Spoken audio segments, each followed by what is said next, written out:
Voluminous. Cool, right, Jennifer? Hey everybody, welcome back to my channel. I had to jump on real quick because I be watching YouTube videos and stuff too. I didn't come from the same place y'all come from. I know how hard it is and how people be needing money right now. So that's why I always try to go show y'all the stuff that I got uh on my channels that can help you. But instead of me just telling y'all that, I want to take some time out and show y'all because it's not on OLSP. It's on Arlen's My First 5K. And don't forget, Arlen's got tons of videos that help you learn how to make or show you how to make money right then and there. Like, no joke. When I say she show you how to make money right then and there, she show you how to make money right then and there. So let me pull up my first 5K real quick so I can show y'all something. Oh, you're such a beauty, my dolly. Do you want to play some music too? Oh, you're doing great, sweetie. Yes, our dolls became friends, just like we are. Okay, let me share my screen real quick. Houses, right?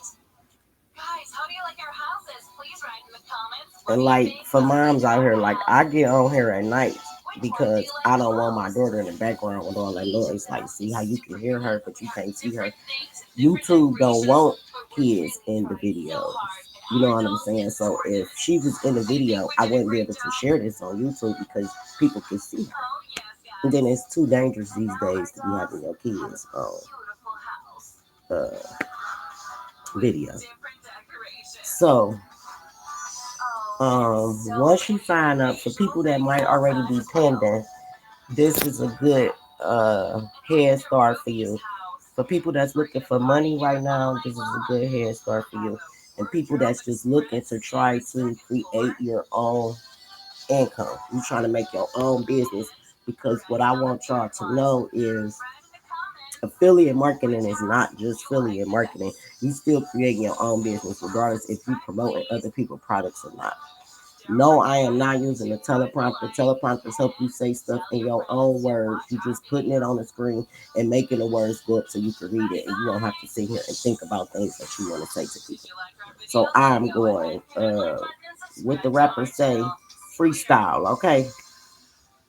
So if you not signed in, when you sign in, you get in. It's not gonna take that long. You type in that little box that I'm the one that referred you. So if you already in, if you're not in, or if you is pending, I'm about to show you some things that you can use right now to help you get some money. If you use it or if you don't use it, I can't tell you, what to do, but I can suggest it. Now you do want to pull up Chat GPT if you're not on Arlen's. If you on Arlen's, then you want to use her GPT, Arlen's Chat GPT to help you get it.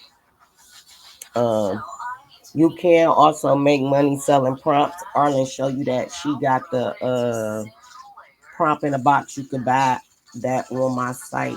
I think I forget. It'll show you how to go in there. So when you in here, you want to go to Classroom. This just to help you faster. So you want to go to is this one in here? You want to go to your $100 offer. The next one after that, once you get your offer, because it's going to help you with your offer. Once you get your offer, because I won't be on here with y'all for that, go to promote your $100 offer. She going to show you how to promote it so that you can get some money. It don't matter if it's Cash App, Zelle, whatever people get money on. If it's cash, you might have people come to your actual business. Okay, so day one, we're going to create your offer. You may already have an offer, But I highly recommend walking through this. This is like a workshop. This is not just to watch me in the background. You're going to want to do the things that we're doing live because I highly, highly recommend it. Even if you already have an offer or you are think you can't create an offer in just this amount of time, because we're going to all walk out of here with an offer. And it may not be. See what she said? An offer. So it doesn't matter who using it, how they using it, when they using it. Everybody using this tool to get money. So I don't have to go in there and show nobody my results because that's not gonna get me to get nobody. I don't have to do none of that. Everybody gonna go and click the link when they want to, and everybody gonna do what they want to do anyway. So I don't have to go through all that saying, "Oh, go here, go there." But I will take my time out to help you do this, and I'm not forcing nobody. We get tired of sitting here all day, every day. You don't have nothing to do but smoke or whatever, and you can do this to actually help yourself. So we're gonna start with the first prompt. So with the with this first prompt, you're gonna add this first prompt in. This is going to be the only prompt that you respond to Chat GPT until you get to the fifth prompt. So she's going to show you, and I'm going to show you as well to help it a little bit easier because people don't want to go through the tutorials. When you get tired of watching videos, you don't want to sit here and watch another video. And I understand that because I be that way all the time. I don't want to do videos either, but we have to in order to try to make a way for our money. We have a president that's out here glad that somebody died. So y'all know you better get your shit together for real. Like it ain't no joke out here. If a war was to come right now, what we gonna do? They trying to take guns. How can you bring a war to a country, but the other side of the world trying to take the guns and create peace? Like it, I mean, we got to find something that's going to keep us in our house, tuned to ourselves, and safety first. So, um, the first prompt Absolutely. She would try is and get paint on the canvas, is what I call it. So it doesn't have to be perfect, it doesn't have to be a super long answer. If you like my questions that I was given better than your questions, as long as you put some of those answers on there. Absolutely.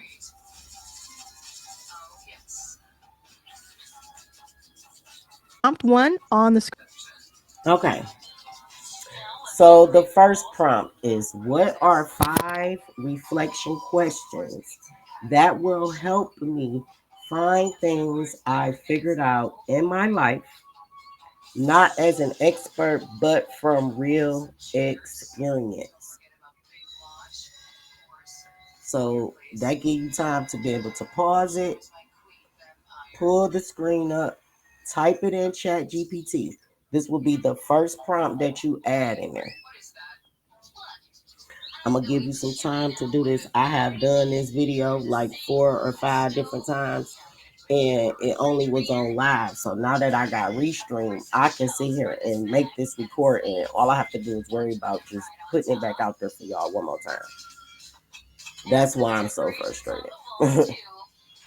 Because I'm trying to help everybody on YouTube, just like the way this helped me. So I'm in OLSP all day trying to figure out how to get my system going, and I have to come back here to help me do things that I'm doing there. You see what I'm saying? Get you a couple of shirts ready so you can make you a couple of videos. Do something to where it can help you get there. So once again, the first prompt. And again, this is the only question you're going to answer is these 5 reflection questions. So you might have to pause this so you can answer those questions. Write it down or just type it into the Chat GPT and then press enter. Check your spelling and everything. What are 5 reflection questions that will help me find things I figured out in my life? Not as an expert, but from real experience.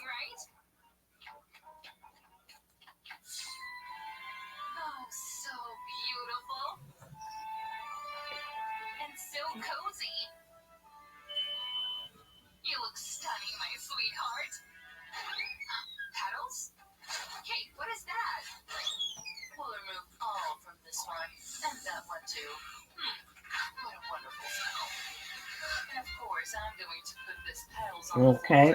Now, once you got that in your prompter and you answered your questions, we gonna move on to the next prompt. Now, the second, the third, the fourth, and the fifth, you're not gonna answer to none of those prompts. You're just going to enter each prompt, let the chat GPT do its thing, then enter the next prompt all the way till we get to the end. And I'm gonna be right here with you.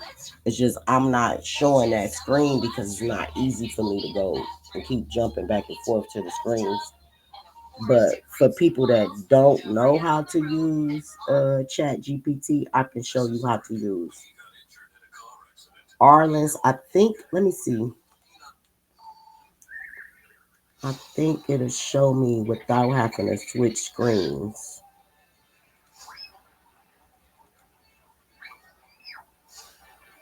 See, no,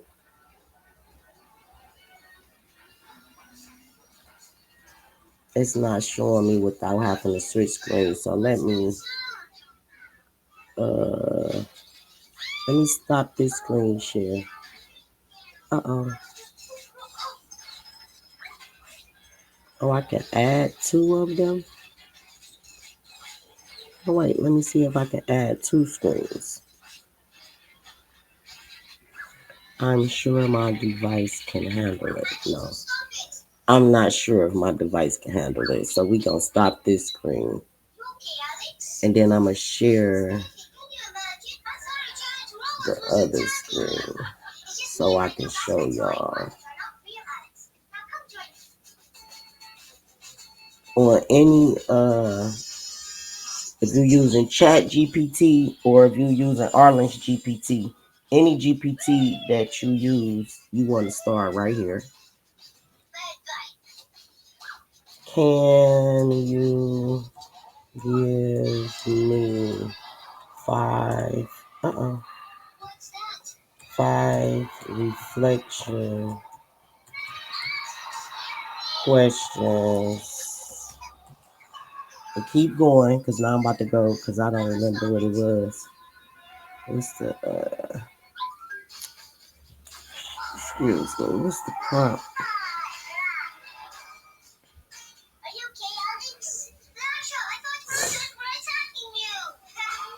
What are five reflection questions that will help me find things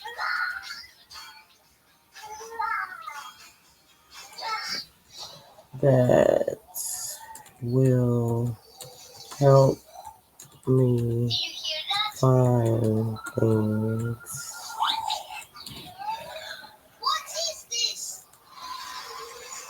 I figured out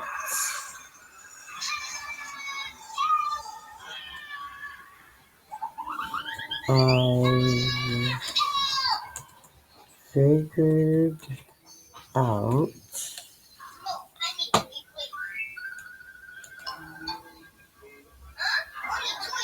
in life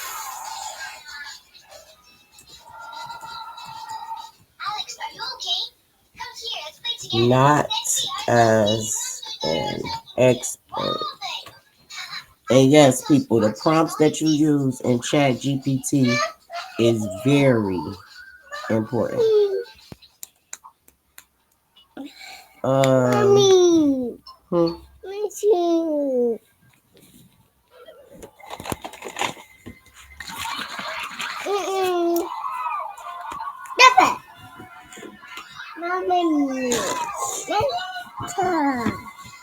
One second. This? Okay, here. Come on. Go out there. Come on, go with your uncle. Yeah.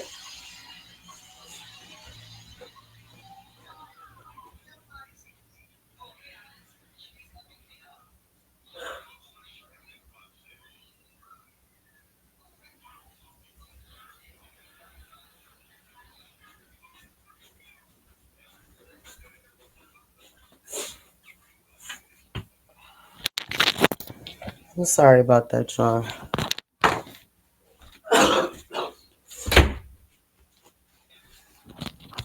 I've been trying to be prepared. I'm just trying to do this for y'all real quick. So, can you give me 5 reflection questions that will help me find things I figured out in life, not as an expert, but from real experience?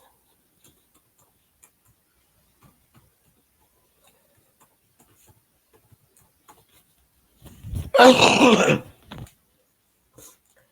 then you just want to press the arrow, and it's going to give you that.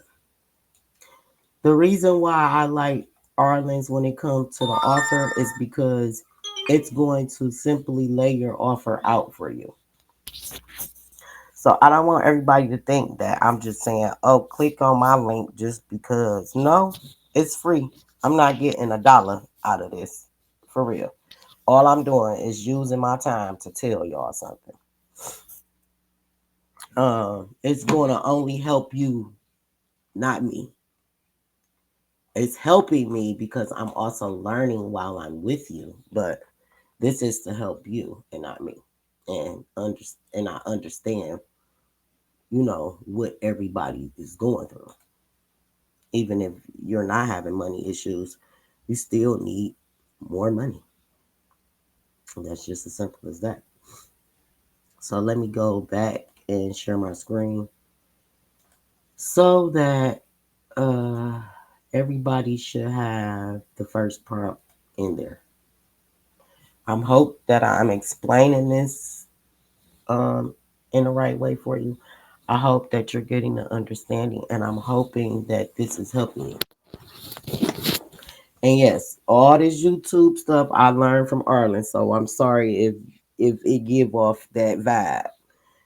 So the second one prompt is after you answered your 5 questions, based on my answers, what could I help someone else with who's a few steps behind me?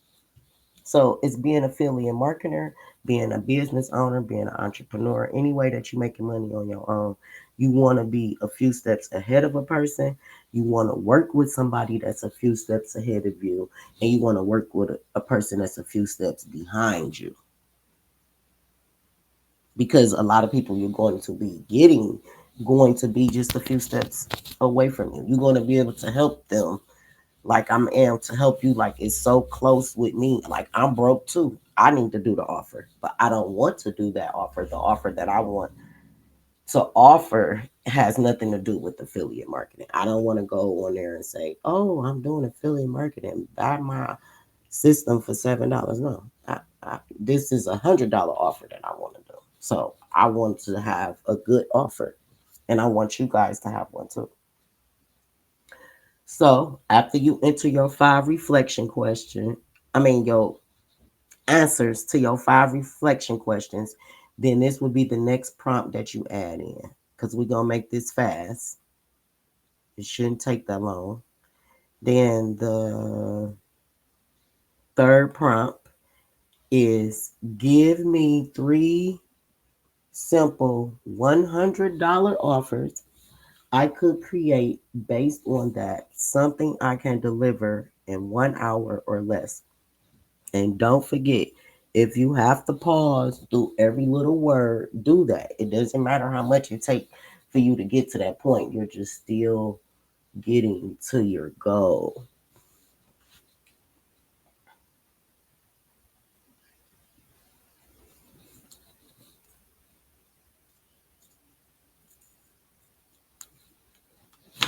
Now, the next prompt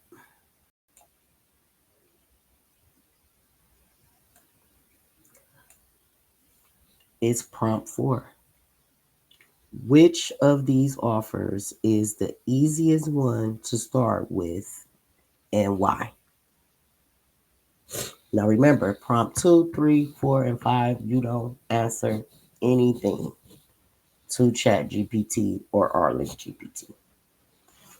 If you read it the right way, when you get to the end, it's going to basically give you the answers that you're looking for.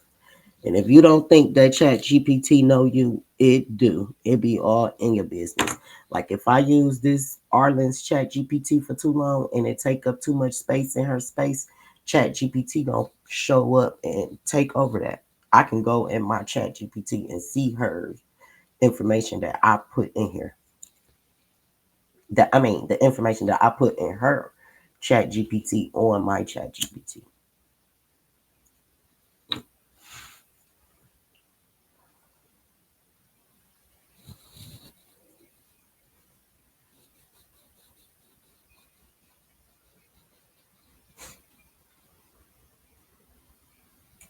And the last but not least, the last prompt is, what's a clear name and short description I can use to explain this offer to someone who doesn't know anything about online business?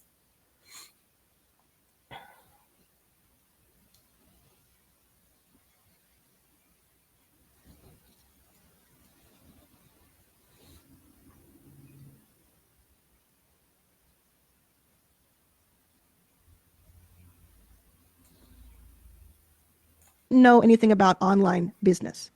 Now, if your offer is not about online business, because it may not be, then you're going to replace those words with tree hugging or painting or underwater basket weaving. You're going to replace it with what makes the most sense. But I said online business because that's what a lot of people are into.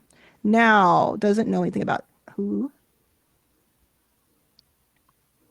Just going to type it out because it's not placed. Doesn't know about online business. That's that next prompt, that fifth prompt. So for Candy, they already gave you a one. I would go ahead and just do this prompt anyway. Even if you already have it, it's already given it to you. So do the exact words of this prompt. Clear name, short description. And it's also going to help you with someone who doesn't know about what you're doing. Mm-hmm.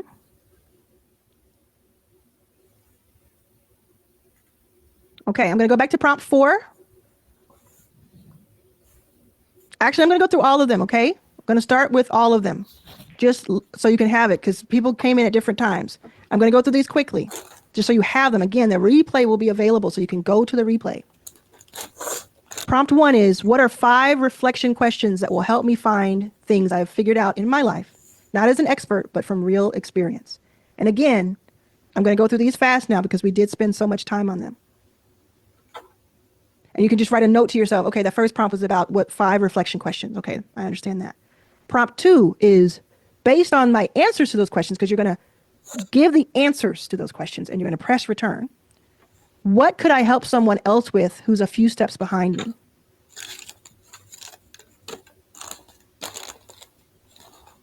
Yes, someone said, can I do this for a nutrition and skincare business? And it's not an online, it's not a business. Absolutely. That's why I say replace the words for things that make sense for you. Absolutely.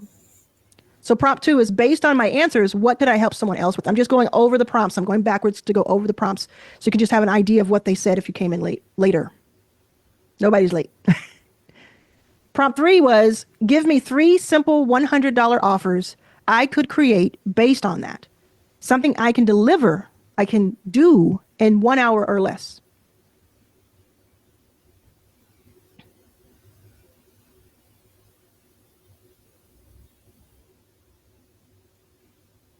Prompt 4, which of these offers is the easiest one to start with? We're using these words very particularly. With all the experience I had with ChatGPT, I'm using very specific words. Which of these offers is the easiest one to start with and why? That's prompt 4. Now I'm going to go to prompt 5. Prompt 5 is, what's a clear name and short description I can use to explain this offer to someone who doesn't know anything about ... Whatever the about is what your lane is. Your offer, your general lane, the general industry. doesn't have to be online business, doesn't know about Canva, doesn't know about sewing, doesn't know about YouTube, right? Make sense?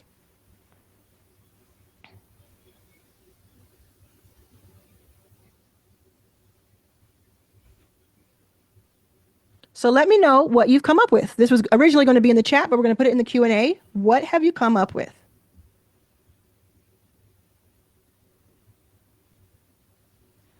This replay will be available indefinitely. So yes, you can come back to it whenever you'd like to.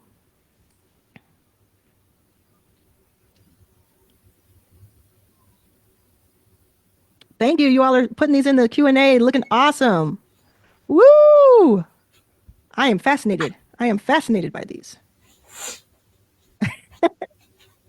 Oh, I love that one. Sean, I love yours. I love all of these, by the way. Don't think I don't if I don't say it. Yes. While I do that, I'm going to take it back to prompt 5 for anybody who missed it.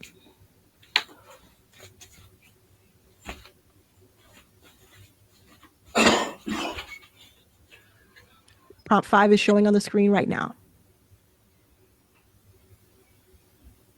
This is so, you all are so talented. My goodness. My goodness. Ooh. So what I'm going to do, we're not done yet. We're still going here. But what I am going to do after this call is I'm going to put a day 1 post in the community. And that's where you can show off these if you want, because they are fire. The replay will be available in the classroom of our membership. And you'll have information in the community as well. Yep. Yep. And remember that this is just day 1, and we're not finished yet, but this is just day 1. We're going to spend 2 dedicated days, day 2 and 3, to talk about how to promote, and if you don't have an audience, what to do. And then we'll go further. I'll tell you later what the rest of it is. Fantastic. My goodness. Love that. Okay. If you've got some great options, but you're stuck on which one to choose, like everyone who has posted, it seems like they have that one. There are some people who have said, I saw all 3 of them. I don't know which one to choose. Use the 3E filter to choose your starter offer. This is only if you haven't decided on one. Is it easy to start? Is it energizing to deliver or to do? And can you do it efficiently in about an hour or less? If it has 2 of these 3, then it's the one to run with. If you still have more options than one, that's a good thing. Just pick one and put one on the back burner. Because if you try to do more than one at once, you will not get the $100. I promise you. You just won't, because it would be too much to figure out both at the same time. If you do the one and you choose it and it ends up not working, then you can always take the back burner one and try that one a little bit later. But you want to do one at a time. One at a time. Still getting so many of your offers in here. This is fantastic. And we're going to be able to see each other's in that post that I put into school. Very, very good. Remember, we are going for clarity, not perfection. All the perfectionists in the room, I hear from you daily, not only in this group, but in all the groups I work with entrepreneurs and creatives. I work with celebrities. I work with people who are just making their first dollar online. I work with thousands and thousands of people every single year. And the ones who are going for perfection, many of them, most of them think it's some sort of badge of honor, that they have such high standards and such high lofty goals and such high quality control that that's something to be applauded. Now, of course, part of it is, but when you're going for perfection and not momentum, you are putting yourself at a disadvantage. You are sabotaging yourself. Because what did we learn earlier? We learned that that clarity comes from action, right? The experience comes from the action, not just the procrastination of it all. If you're waiting for perfection, you will be waiting your whole life. You just will. Now, another thing I want you to note is that now that you have this baseline stuff, you can start to really pull at it now and remind this GPT, because it's trained on a 5K offer, remind you that you're talking about a $100 offer, and you can just continue the conversation with it. This is all a big experiment. Type that or say that out loud to yourself. Say it out loud to yourself. Type it in the Q&A because I want you. Readiness. Thank you, Mary. Readiness does not come until after action, which is the brilliant thing. Readiness does not come. You can't be ready until you do it. People are trying to be ready and then do it, but then you do it and you're ready. Anybody who has given birth, which I have not, I would imagine understands what that means. Readiness happens after you do it. Yeah. Someone says, I know this is supposed to be about our $100 offer, but I can charge $1,000 for this. 100%. You do you. This is for anybody who wants at least $100. And if you're just starting, if this is your first offer, if your first thing you're making, then you want to start low so that you can get out there. This is all an experiment. Yes, yes, yes, yes. Here's how you can take an offer and repurpose it as a different vehicle. So you may have your offer and you may say, well, I've never done one-on-one consulting. I can try it, but I don't know if that's exactly what I want to do. Let me see if there's another way. This is if you want to repurpose it or at least know how to repurpose it. These are 3 examples. So for example, it's the same thing, but just repurpose. So let's say you have a $100 one-on-one service that is your service here. Let's say, for instance, it's YouTube video planning session, a live one-on-one with someone for 60 minutes where you're helping them choose their topic, their title, and their hook, right? And I did this based on me. I used the GPT. Let's say that's for instance. Another way you could offer it is it could also be a $10 digital product that 10 buyers buy because you charged $100 for the one-on-one. Another way of looking at the same thing is that you turn it into a $10 digital product that 10 buyers buy. That is a downloadable guide with plug and play templates. I'm not saying to do this. I need everybody to understand that. And I'm not saying that this is how you would make the digital product. What I'm saying is, if you don't feel like really good about your offer, it may be the vehicle. So there are ways to repurpose. Is that making sense to everybody? So I could take my one-on-one service and turn it into a digital product. By the same token, I could have a digital product that has templates and guides and formulas. And I could actually sell that as a one-on-one service for the people who are like, I could buy the digital product from you, but I don't know what to do with it after that. Okay, I'll walk you through it. I'll get on a call with you for 30 minutes and walk you through it. You could charge another way of thinking about it is that. The same offer could be a $25 live workshop that 4 people attend. So you plan, it's the same topic, plan your first YouTube video. All of these relate. Now, bonus pro level is to bundle all 3 of these and charge something else, right? This would be a 90-minute small group workshop like I'm doing right now. Right now. Yes. El LaShawn says, yes, it makes perfect sense and it's doable. Thanks so much for the step-by-step breakdown. That's why we're here. And you are welcome. That is why we're here. You should be able to say with your offer, I help this type of person or people with this type of problem by doing this thing so that they can. Now, I know it's a lot. I'm going to give you examples of it. Okay. Write this down, type it out, take a screenshot. All of this, by the way, you have all kinds of information in the replay, not just the replay itself, but you'll have documents and all kinds of stuff, especially when we get into day 2. Day 2 has swipe files, templates, scripts, everything. But you should be able to say to yourself or to say to somebody that you go to a family member, hey, I just did this workshop and this is my offer. For instance, I could say, I help beginners figure out what to sell and how to sell it, what I'm doing right now, by providing resources in my membership, Your First 5K, so that they can make their first 5K online. So you want to be able to say something like that. We call it an elevator pitch in startup land and investing. It's an elevator pitch. I help this type of person. I help beginners with this problem, figure out what to sell and how to sell it, because people walked in here not knowing what to sell. They're going to walk out knowing what to sell. I'm going to teach you later how to sell it. So we've done these first 2. By the format, which way, how am I doing that? By providing resources in my membership. So that they can what? So that they can make their first 5K online.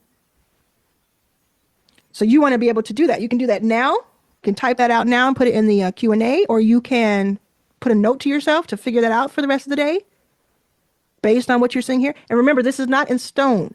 This does not have to be your core offer that you do forever. You're going to simply do it at least once. I'm going to read Beverly's. I help beginners with plant-based keto living by providing simple science-backed guidance and supportive coaching so they can prevent heart disease, boost their vitality, and feel empowered in their journey and wellness journey.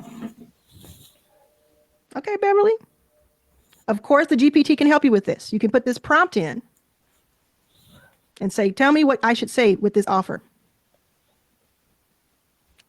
Jasmine says, I help beginners who have content constipation identify their content zone of genius, pick the best platform, and plan their first 3 pieces of content to achieve their content creator dreams. Vanessa says, I help beginners with bill organization so that they can get control of their finances. So Vanessa, I love that. The only thing that's missing is the format. So you help this type of person, beginners, with what, or like fix what, perfect. Then let's get you to the format. How do you do it? What are a few words? And you can use the GPT to help you with that. But you're right on track.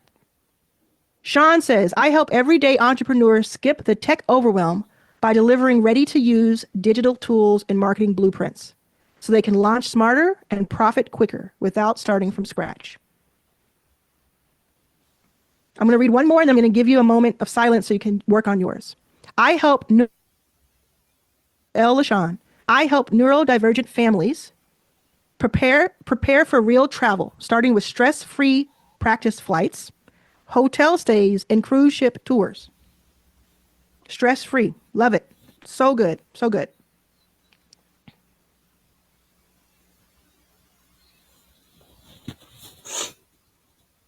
You all are awesome. Awesome. Okay, I'm going to give you a minute to work on this for yourself.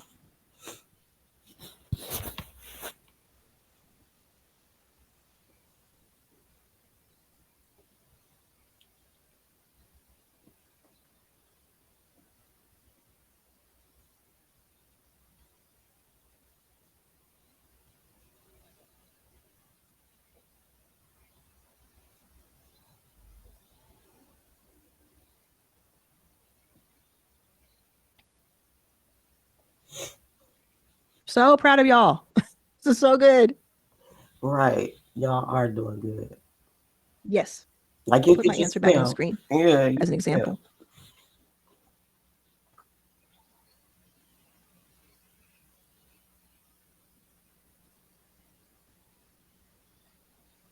So everybody's sending me at once there. So if you sent me one, just know that I've seen it, but I can't necessarily answer everybody.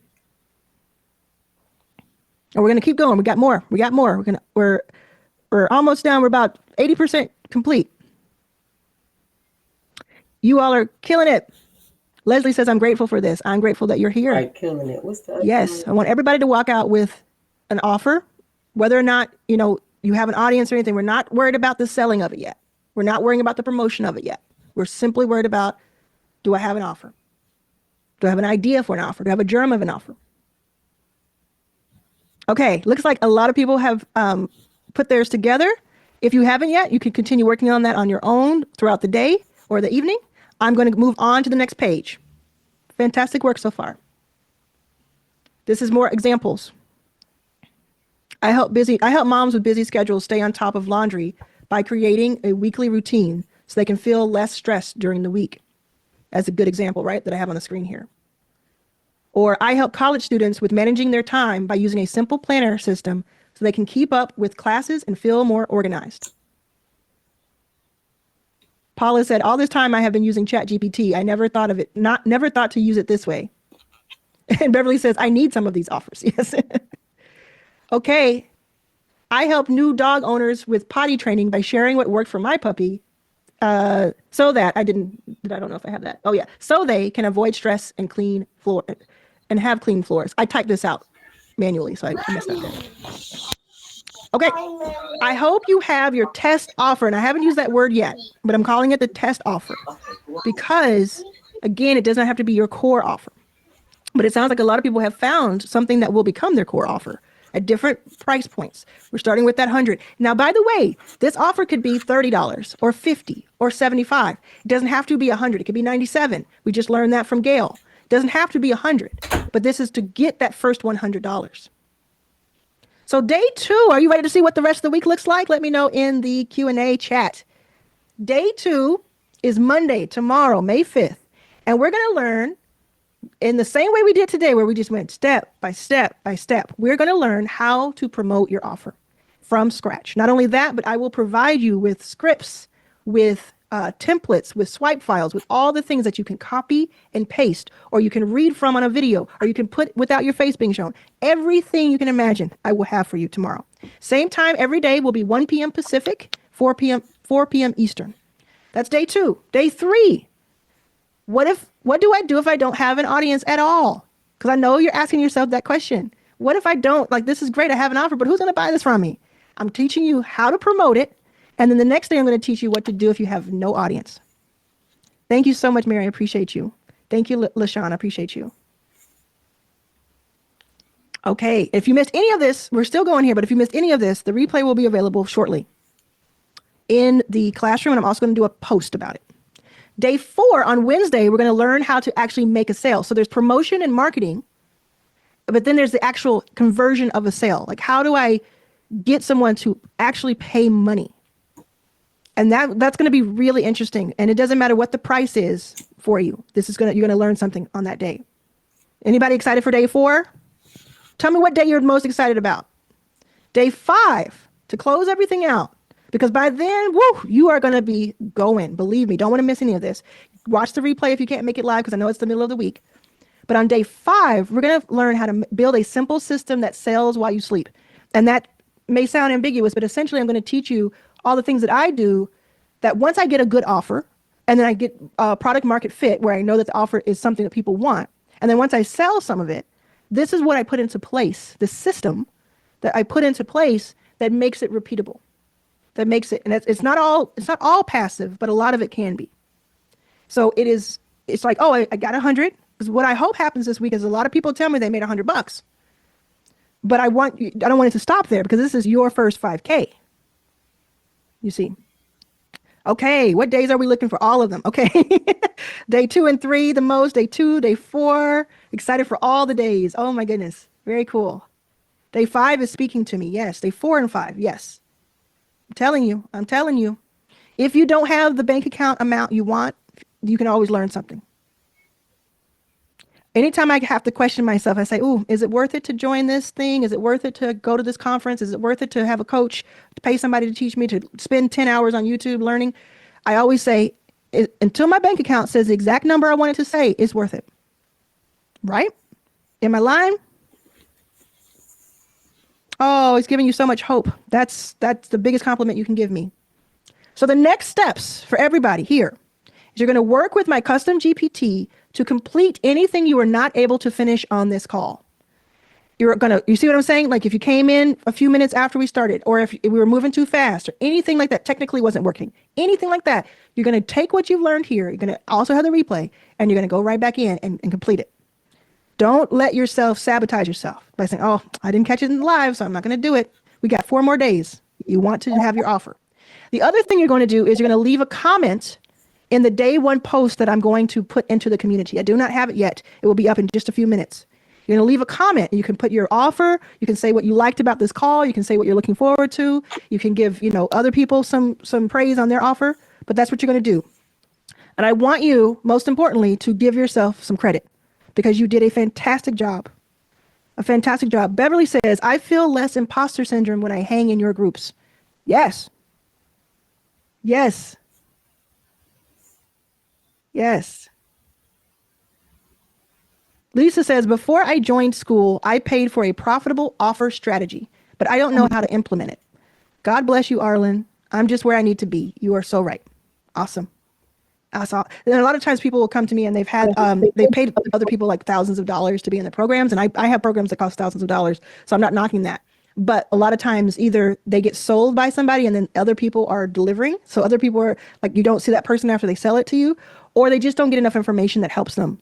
And so I try to do the very best I can to like over deliver and to just give you the thing. Like, let me tell you why. Think about this.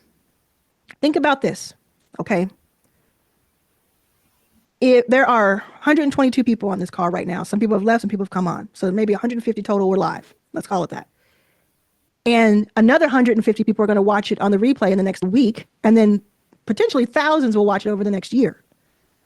Imagine every day somebody new comes in and says, because of this 5-day challenge, I made $100. That will put that out into the world, and more people want to join this membership. So I'm incentivized to help you win. I also do it because I just love it. If you have not been able to tell, I'm the nerd on a Sunday with these other nerds, you all, working on this. But this is why I do it, right? So when you think about yourself, I talk about making your customer the hero. This isn't about just making money from people and like find the fastest, quickest, easiest way to make money, lazy money. Think about what you typed as your offer. First of all, the word help was in it. Second of all, these are rooted in your lived experiences for the most part. Not everybody, doesn't have to be, but some of them, most of them. You're actually able, can you imagine you're able to help 5 people? And I'm going to leave you with this thought too. For anyone, no one has said it to me, but I just want to, I come across it so often that it may be something you're thinking, or you may start to think as you start to make more money. Sometimes, and somebody did allude to this a little bit, sometimes people are afraid to charge money for something. They're used to working for other people. You go in, you get paid by the hour or by the year, and it's very cut and dry. I get it. And they have a hard time saying, why would someone pay me? Or even more so, I don't want to charge someone to pay me. It feels bad. And sometimes they say that not because of imposter syndrome, but because they're like, I do want to help people, and therefore it should be free. I want to give as much away as possible. When you don't make money and you're giving so much of yourself, and it's so much of your hard-earned experience, your time, your effort, your brain power, and you don't charge for that over and over and over again, day after day, week after week, year after year, you're going to be depleted. You're going to run out of steam. And when you run out of steam because you're overworked and underpaid, you will no longer be able to serve those very people you're trying to serve. So it will be bad for you and it will be bad for them. So instead, think about this. If you charge what you should charge, and that's going to get higher and higher as you go, you start small and you grow, it gives you the resources and the incentive to keep doing it. You help the people who were able to pay, and they're happy that they paid you because you did the thing that you told them you would do. You're exchanging value, not just time. On top of that, because you now have your resources and you're not depleted of energy, you can decide to spend your free time any way you'd like to. So I'll say it a different way. Let's say I had 100 entrepreneurs that I wanted to help, and I wanted to help them make $100. Okay, 122. I would charge them for my membership. Sound familiar? I also would charge for Arlen's All Access and for my inner circle, which costs thousands of dollars, so that I can have the resources to pay my rent and pay the bills and to expand and do big things without feeling like I'm underwater. And then what do I do every week without anybody talking about it? Because I don't need them to talk about it. I help other people who can't afford me for free. Happens all the time. I just call them up, or I reach out to them on a DM, a stranger, and I just help them for free because I can, because I'm not so depleted of energy and resources because I was trying to help everybody over here. Does this make sense? I want you to think about the freedom that you give yourself when you make it make sense, when you make the math. Yes, joy, the ability to choose what you want to do with your time. So instead of saying, I'm only going to charge, I'm not going to charge this person or these people so I can make the world a better place. Make the world a better place by being someone who is successful financially and doing what you want with your time and with your money. Don't be a martyr. Okay? Yes. Okay, I'm reading all your stuff here. Nice. Okay, so everybody, you completed your first day. We're going to get into the community and we're going to post our stuff. Wait till I put up the post. I'll do it in just a second here. And then I want to hear all from you. I want to see those things that I couldn't keep up with in the chat. I want to see them. What's your offer? What do you think what you think you're going to do next? And for some of you, not all of you, for some of you, you're going to take this and run with it. And you might start texting somebody. You might start putting into, we just put a video up with Dion in England, and she put the affiliate link for this membership, which is another way you can make $100, is by just, if you don't have your own offer, you don't like your offer, just sell my offer. Just take your affiliate link and sell this membership. She did that. We put that on YouTube, and she didn't have an audience. So she sent a WhatsApp message to a few friends, and she told some family members, and one of her friends signed up immediately. So we're going to talk more about that on day 3. But for some of you, you can get a head start and just say, let me put this out into the world a little bit. Let me just put it out there into the world. And some of you will make $100 in the next 24 hours. Now, I will see you on day 2. And if you're watching the replay, you can go to day 2 now and take it to the next level. See you later.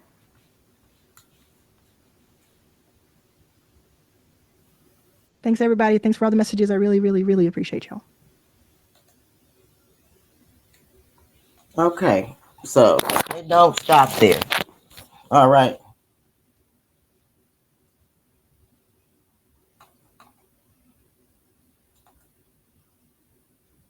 Now you want to go back to classroom, because the most important thing, as I'm going to make a video about it to get it out to everybody, the very first thing you want to do before you even go through all that trying to find an offer, because some people already got their life together out here and they got businesses and they trying to do the same thing that everybody else doing.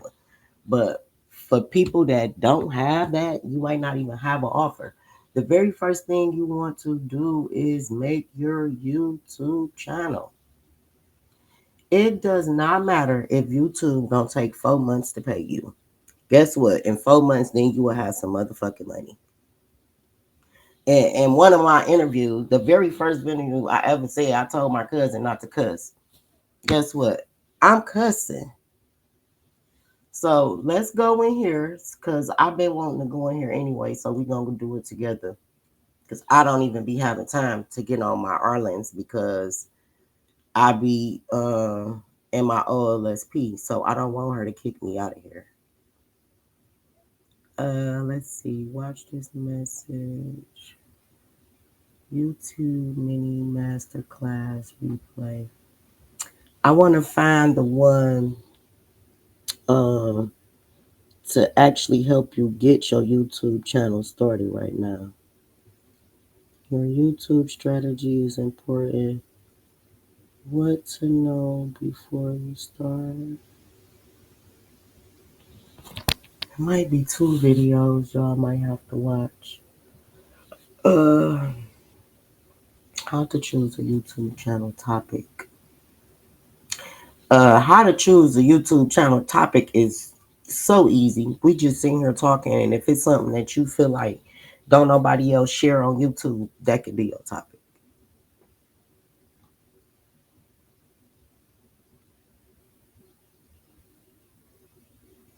Thumbnails, I just posted on my Facebook. You could use ChatGPT, put a picture in there, and ask ChatGPT to create you a thumbnail for YouTube.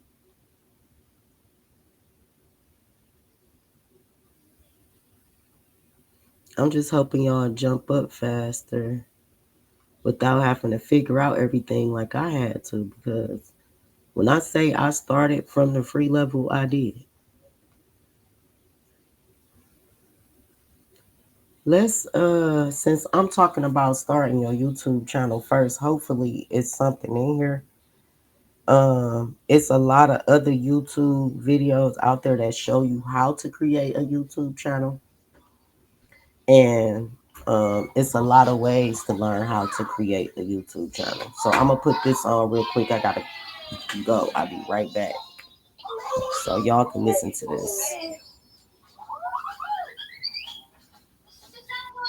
But we'll talk about these different ways of getting those views and what length of the videos they should be and how you should do them and what you should talk about and everything else. But I want you to kind of make that decision today if this is what you want to give a try.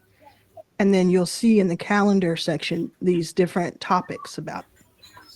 So I reached that in, I think it was in March, where I was monetized. And somebody asked me on, like in a comment today on YouTube, does it tell you that you're monetized or do you have to keep checking something? It's a little bit of both. So does it send you an email? And depending on if you see your emails in spam, you may or not see it. Well, what I was doing is as I was getting closer and closer, because I could see the numbers, I would just check my studio every day. And there's all these different sections to it that we can talk about, but I'll check that and it'll say, and then when you reach those things, you're not automatically monetized. You then are invited into the program. You go in and you give them your tax information and stuff. And then they come back, and what they told me, and this is ranged completely, they said it can take up to 60 days or so, I forgot what it said, but it can take up to this amount to be approved. I was approved in 24 hours. And I've seen a lot of other people approve that fast. So I think it's a matter of what is your content? Is there anything controversial they need to look at? Is there anything, in your tax information, like, oh, does your social security number match this? Or are you using an EIN or employment identification number? But it was really fast for me. And then from that moment on, we were going. Now, there's a lot of places we can go with this. Let me kind of look at the chat and just let me look at the chat and see what, how sweet. Okay. Yep. I answered that question. You can turn off comments completely if you want to. You can also choose not to be monetized. Some people choose, I don't want to do that because you may say, I don't want people to have to go through ads. But here's the thing I'll say. You can get as granular on YouTube as to selecting when the ads play and how many ads you have. So for instance, there are videos that I have out that are doing really well where I could be making more money per view, but I have taken some of the ads down because I want people to hear what I have to say. And I'd much rather somebody watch 6 hours of my footage over a few weeks and say, let me come join Arlen's All Access, or let me grab that book, or let me just be a lifelong learner from her, than for me to get that extra $5 per 1,000 views because I had these 2 extra ads in. So you get to make those decisions. None of this should be a cash grab. That's not this group. Again, that's why it's not make $100,000 extra in 12 days. It's 12 months, which in itself is fast. But as I said at the top of this call, most people won't do it. What we are here for in this group is not only this information that I'm giving you, and I'll give you a lot more to fast track all of this for you, so you don't have to go through all the things I did, but it's that accountability. It's that every day somebody's in here rooting for you. Oh, let me go back to Vanessa's question. Why do you have to go to Zoom for YouTube? When I say I was on Zoom, and we're on Zoom right now, what I mean is I decided about a month ago to kind of pare down things or strip down things to the core. Whereas before, if I wanted to do a video, I personally, the way that I had things set up, would have to have like a whole system around it. Because many of you may not know what I do on a day-to-day basis, but I am running around this country and I'm doing all kinds of stuff and I have multiple things going.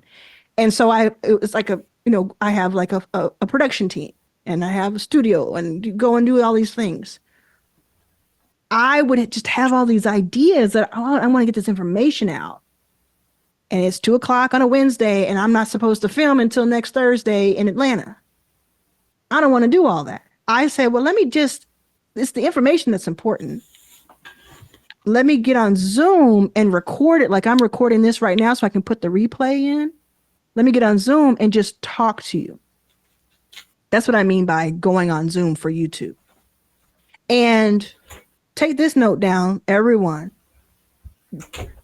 Some people don't like the Zooms that I do because they're not 4K. They're not the highest resolution. It's not the best, whatever. I do have lights not today, but I do have lights if I do this at night or whatever. what's most important? Two things. One is a thick skin, because you're going to get criticized. And for women, we're going to get criticized about our looks more than men. It's just the way life is. And don't you dare be over a size 4 online. But again, if you can learn to laugh at it, learn to understand these poor, poor souls, that this is the highlight of their day, is this little comment they made, then you can get through it. But the most important thing to know is have a thick skin.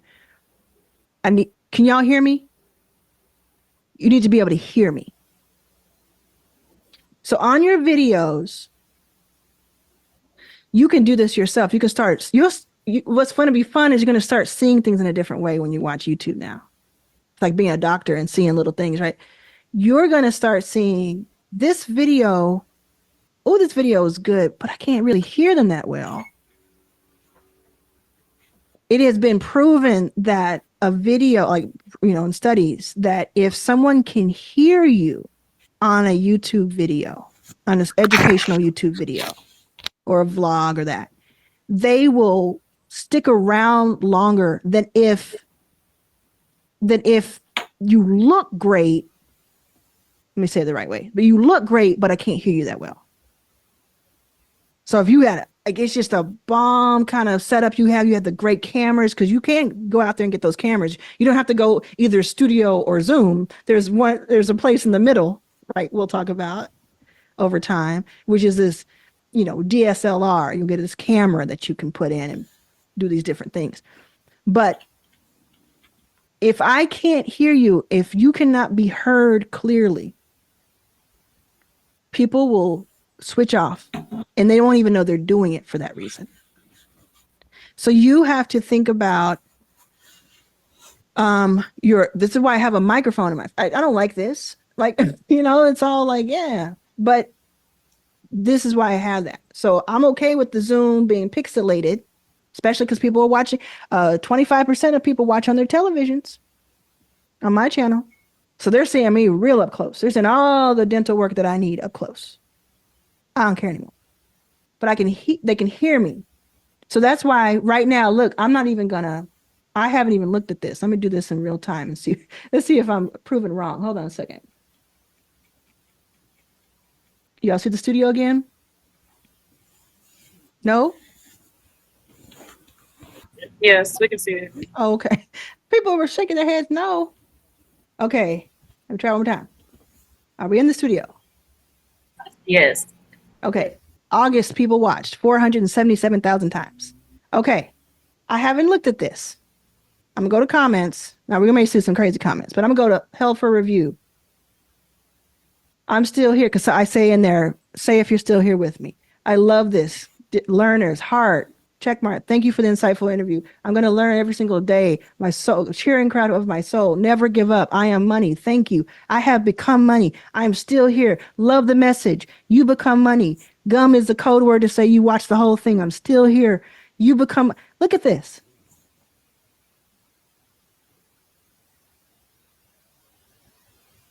I'm still scrolling. This is from just a few hours of not doing this. And I do this every day, all day. Because people can hear me. It doesn't matter that my hair is not done the way that I normally do it. It doesn't matter that, it's pixelated. If you can get through the very few people who are going to try to dim your light, you can be a beacon for people. So going back to the monetization, when you're getting a few views, like if you've reached 1,000 subscribers and then you reach the 4,000 watch hours, you have some traction. There's a lot more to it. We're not going to get to all of it now. Just know that we will if you stick with me. You're going to have some views. But you're most likely going to see what you saw in mine, which is like, it might be an $8 day. It might be a $20 day. It may be a $4 day. These are all good. And think about this. They're not just paying you for that video you put out on every Tuesday. They're paying you that day, that in that day, for any other views from your archive. So this is an important point I want to make. If you checked out a little bit, come back to me. The difference and the reason I am so bullish on this on YouTube is that when you do an Instagram post or a TikTok video or even a LinkedIn, and to most degrees, or a tweet, it is going to reach people. And there is a great use case for it. I use it, all those things. But if I were to say to you, go find that video that you put up on Instagram 6 months ago, you'd have to scroll back and find it. Nobody in the chat's going to say, oh, that video is called this. Because when I said before, y'all told me which video y'all saw on YouTube. You told me what I said. You told me how it made you feel. You can't do that on other platforms. On YouTube, you make one video and it continues to live in your ecosystem of videos. So it can be seen a year later, 3 weeks later, 2 years later, and it can monetize for you. Let me see if I can find a good example of that. So let's see, Become Money. 97,000 views. Let's see how many days it's been. 10 days. I think it might be my fastest growing video. $2,000. In the last 48 hours, 22,000 views. Random hour, 35 views. 10 days ago. So I've already had 7 more videos since then. That's just me, right? You might have had 1 more video since then, but it's moving for you. On top of that, this is a lot of views, but look at that lift. On day 4, it lifted and it started going haywire in a good way. You see what I'm saying? So the first few days, that's a lot of views. I will never, that's amazing. But then because it was doing so well, it was like, people are really liking this and they're watching a lot of it. It lifted me and now I have 10 times that. So let's go even further back. Let's say, well, that's not too far back because I've been doing a lot. Let's go back to how to make money. This has 73,000 views. This is a 6-hour video compilation. Put in the chat if you saw any of this 6-hour one. It has been 42 days. And in the last 2 days alone, it's had 2,300 views.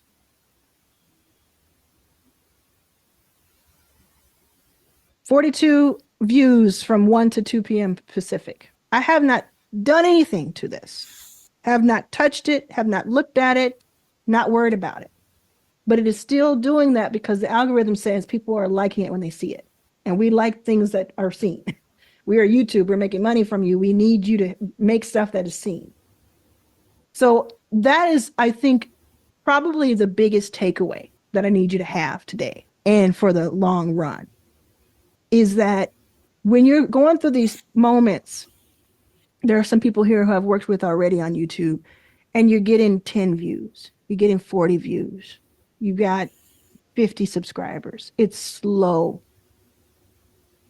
The thing you need to hang on to is the fact that if you continue working on it, there will come a time where somebody's going to watch that video that had the 20 views, and it's going to change things for them. And it's going to happen in a few weeks, a few months, and maybe even a couple of years from now. And it's going to keep happening. If we were to pull this back up and it shows you on a day-to-day basis what videos are being watched, I could go into the thing. It'll show you 50 videos of mine. So a video that I've forgotten about, that I said something, is still being watched. And people are still saying, oh, that gave me something. That energized me. So for you, who wants to say what their videos might be about Let's not think about, what I'm going to look like on camera and all. What are we thinking about the message? Could be fun, educational, could be anything. We go to Roxanne real quick. Okay, thank you. No problem. Can you hear me? Okay. I can hear you. So I'm just pulling up my notes I took. I was sitting in the dentist chair with a earbud in my ear Mm, and taking notes. okay. Okay, so me and my daughter are working on a membership. And she told me the other day, she's like, Mom, I think I want us to split it. Like she wants me to help her build her stuff, but she doesn't want mom to like be in all in her stuff. Okay. Is this a question about YouTube? Yeah. Oh, we're gonna. What were you were telling me to tell you about what is We're talking about YouTube. So we're talking about what YouTube topics we're going to talk about. We can talk about this Oh, okay. another time though. We certainly Okay, can. so- Yeah. topics. I just wrote down some things like accountability, games for the young people within the membership. Okay. I think you're still on the membership side. We have moved on to YouTube for now. This is a Oh my YouTube conversation. gosh, I'm It's so sorry. No, I'm no, you're fine. No, this Okay, is, it's so- all intertwined. yeah, It's all yeah. intertwined. But we are Okay. talking. So I'll go to someone else, but just hold that for the next membership call for Okay. sure. And we No, can I talk. know what I want for YouTube, actually. Okay. Tell me. Okay, so for YouTube, we want to do a story about her journey to become the type of creative that she wants to be. Okay. So I took this one video and I panned her bedroom, and it's a mess. So the video is me saying, not showing her, nobody knows her Okay. name. Go ahead. So this video is this room is the room of a creative, and it's not to make her look bad, but Okay. Let me stop you there because I'm gonna go to another person, but I wanna Okay. make sure this is a good point for everybody. Please pay attention. I don't know what the rest of the statement is. And I'm not saying that it's not a good statement. But what I want everybody to also think about is how I said there's going to be so many views over the next 3 years. Mhm. We all know time is money and money is time. What is something that you can put on YouTube that is going to be so valuable to someone's time, they're willing to pay for it? So valuable to someone that they're willing to pay for it with their time.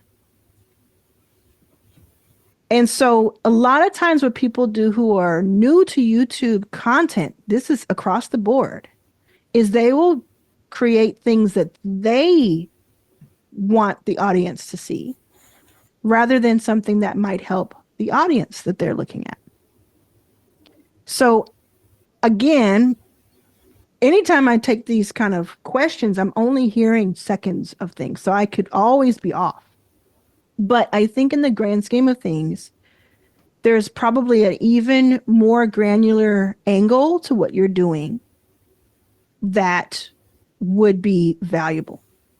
For instance, on that same topic, showing, taking people to Michael's MJ Design or whatever, I don't even know, or Target or something, and saying, pick up these 5 things, like pick up these 5 things to turn your creative teenager's messy bedroom into da-da-da-da-da. And you show them what to pick up, what's going to cost. You just check out with it. You take it home and you quickly show them, okay, this is how I build this. This is what you put this on. This is what you put in here. Rather than this sort of reality show that, I get it. I get yeah, what you're saying. you see what I'm saying? So We there's wanna angles. do a journey of her. Yeah. Oh, So I see. So that's too reality showish. yeah, because you got to Okay, got understand, it. why is someone going to want to watch you? I'm not saying you, I'm saying I'm actually going to move to the next person, but I Okay. want to leave you with that thought. Yeah, I'll think about that. I Yeah, get think it. about that a little bit. Yeah. Okay. So, and it's for everybody. Everybody's learning. Michelle. And we're at the hour now, so if anybody has to roll, I see some people rolling. I'll stick around for a few minutes. Go ahead. Yeah, go ahead. Still on mute. Still on mute. That's because I don't know what's going on with my headphones. I can hear you with my headphones, but you're not hearing me. Okay, I'm going Go to ahead. be real quick.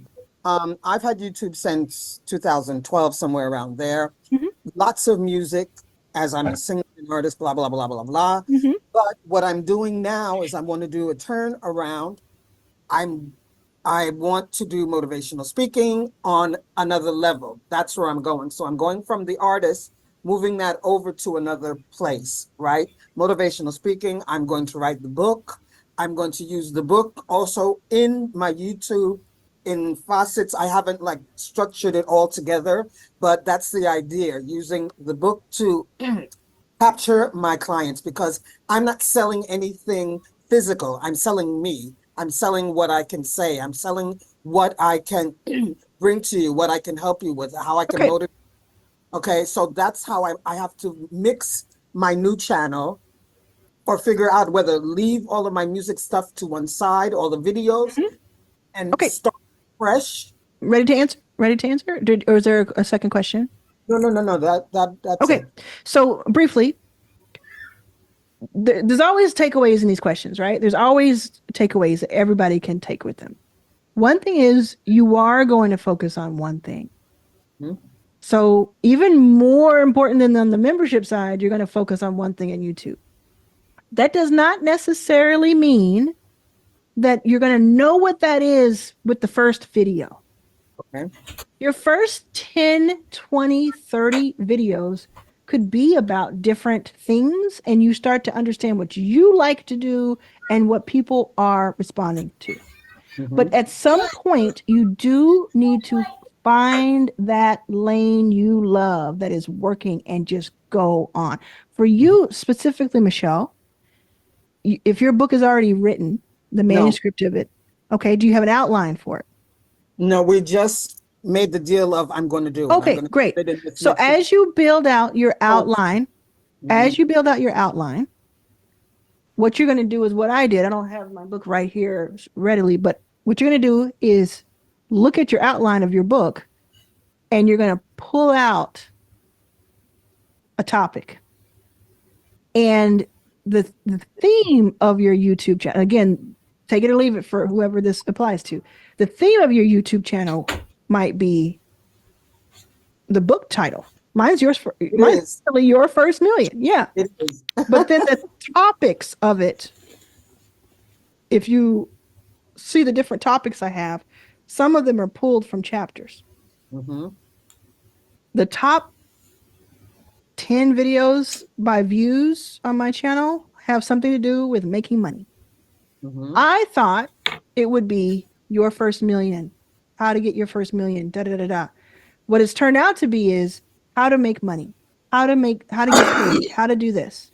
But right, it's more relatable Mhm. stuff. And so that's what you have to learn and peel away at times. With you, I would say find something that you're pretty confident that you would enjoy talking about. Yeah. And have that start those videos and maybe make 3 videos of the same topic that just Exactly. talk about different parts of it. And then, and again, there are so many questions in the chat, so many questions I know you have. We are at the hour and we've scratched the surface. But if you keep coming back to these or watching the replays, these answers will start to play. Like there are 500 things I could have talked about today. So it'll start to make sense. Anything that's not clear will start to make sense. A big thing that you can do, thank you, Michelle. A big thing that you can do is if you have a YouTube channel, you can create a video, make sure it's landscape. Don't do the shorts type of thing for now. Do a landscape video, horizontal, more than 60 seconds, needs to be like 3 or 4 minutes, and upload it. And the reason you're going to do this is because you're going to practice what it feels like to upload a video, what you have to type in, how it works, what it looks like. And you might say, well, I don't want to do that because I don't want my face on there. You probably And to make a point with that, y'all gotta realize, first off, I'm gonna go back to it, y'all, because I know I have people that's probably watching. You don't have to worry about nobody seeing your video. You have to wait for 4 months before YouTube even show your video. They gonna be in there looking at all your information. Ain't nobody gonna see your video but the YouTube workers. So you don't really have to, unless you tell people about your channel. Nobody gonna really know that you put those. If you got videos that you don't really want people to see, you ain't gotta let nobody know you put those videos out there. They gonna be real practice videos. People that's really gonna see them is gonna be people that's really been trying to follow you from the beginning. So those little videos that y'all be seeing us practice on, don't nobody see them. Ain't nobody like them. I got tons of videos like that, and I'm quite sure I'm not gonna get no subscribers or nobody that's gonna come to them videos really but this one, because YouTube count hours. So let me go back to you just got to think about it. You're not embarrassing yourself because everybody want to see everybody regular. Like, we sit at home and we be like, is it anybody else out there like me? Am I the only one going through this? Because you feel so confined in yourself. And then when you get on YouTube, you're like, oh, there they go. Because they not around you. You know, you stuck around your family, friend, your circle. But when you get on YouTube, you get to see people all over the world. And you get to learn people that's like more like you. And you be like, oh, okay. Now I understand me. I'm not the only person that's like that.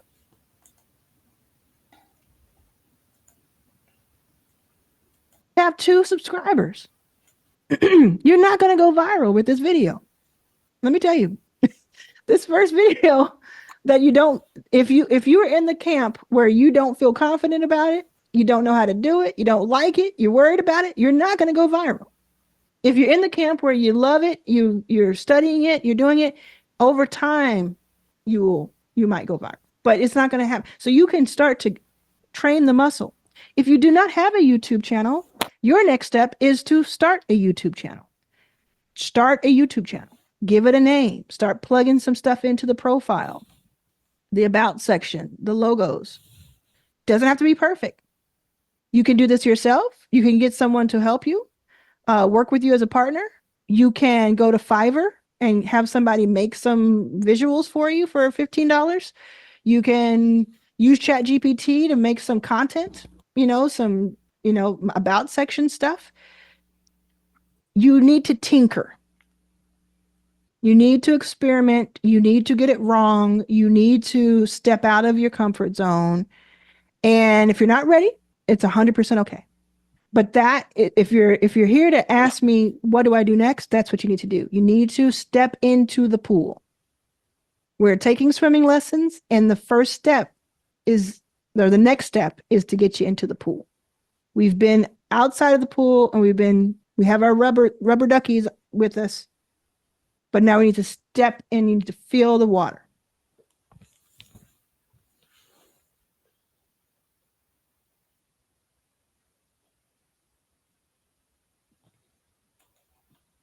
Okay, so the next one, and then we're gonna go to start your channel in 8 minutes, and then I'm gonna let y'all go. I already told y'all about the thumbnails. Examples of your first 5K member video. That be something. Oh, you know what? I could show y'all this one too. Y'all don't have to worry about editing right now. But I could show y'all start your channel in 8 minutes and how to film from your phone. Because some people don't have laptops, or you might have tablet or your phone. So you can start either or. You can also log in to my first 5K or SOP from your phone too. So let me go to the next video. So you learn what to know before you start your YouTube channel. And now you're about to learn 5 types of YouTube channels.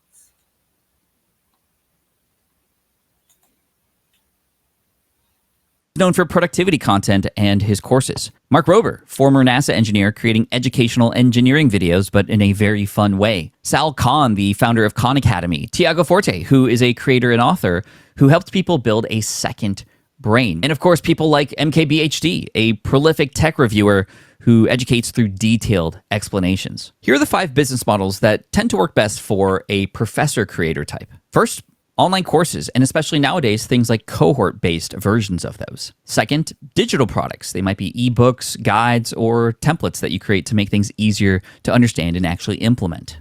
3, membership websites, which include educational content, but also the opportunity to bring people who are curious about that topic together to learn amongst each other. 4, workshops and speaking, actually going out there and facilitating the learning in real time. And number 5, affiliate marketing, which is recommending other products and getting paid as a result of bringing new customers in. Now, across all of these archetypes, we could also include the idea of being a creator and generating revenue, i.e. being on YouTube, publishing content, and generating ad revenue. But we want to go even further because in addition to that, you could utilize these different business models here. So if you are a professor creator, hopefully one of these definitely resonates with you. Before I move on to the next creator archetype, I do want to share with each of them the cons of being that type, i.e. obstacles or things to look out for that may get in your way of success. For the professor archetype, number 1, it's often a big struggle to sell knowledge because you might feel like you are selling out, or it might feel too salesy to actually step forward and actually sell stuff that you could in fact share for free. Another struggle is with regards to creating content. It can feel very time intensive. All of the research that goes into the work that is then put out there or put into these courses or memberships or workshops or whatever they may be, a professor creator will often go way too far or do too much research before actually implementation happens. Along the same lines, the output may actually be a little too beyond who their audience might be. They might be speaking at a different level or a little too inexperienced with what a beginner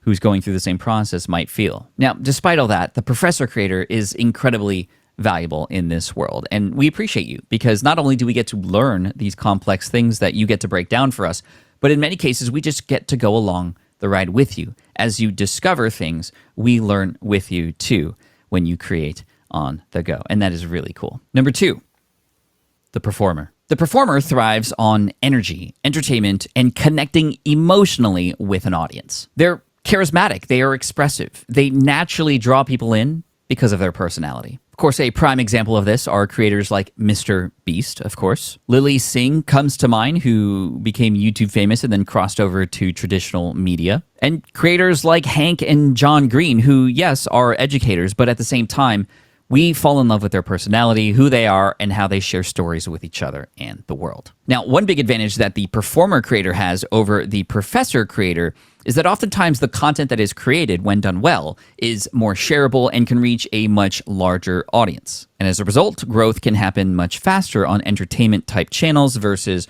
more educational-type channels. And of course, if you can blend both of them together, that's a major plus. Now, let's talk about some of the business models that work specifically for the performer creator. First, we have brand deals and partnerships. Creators that can often garner a much larger audience and have a much wider reach are often able to connect with companies who would pay them to get in front of those audiences. Number 2, merchandise and physical products.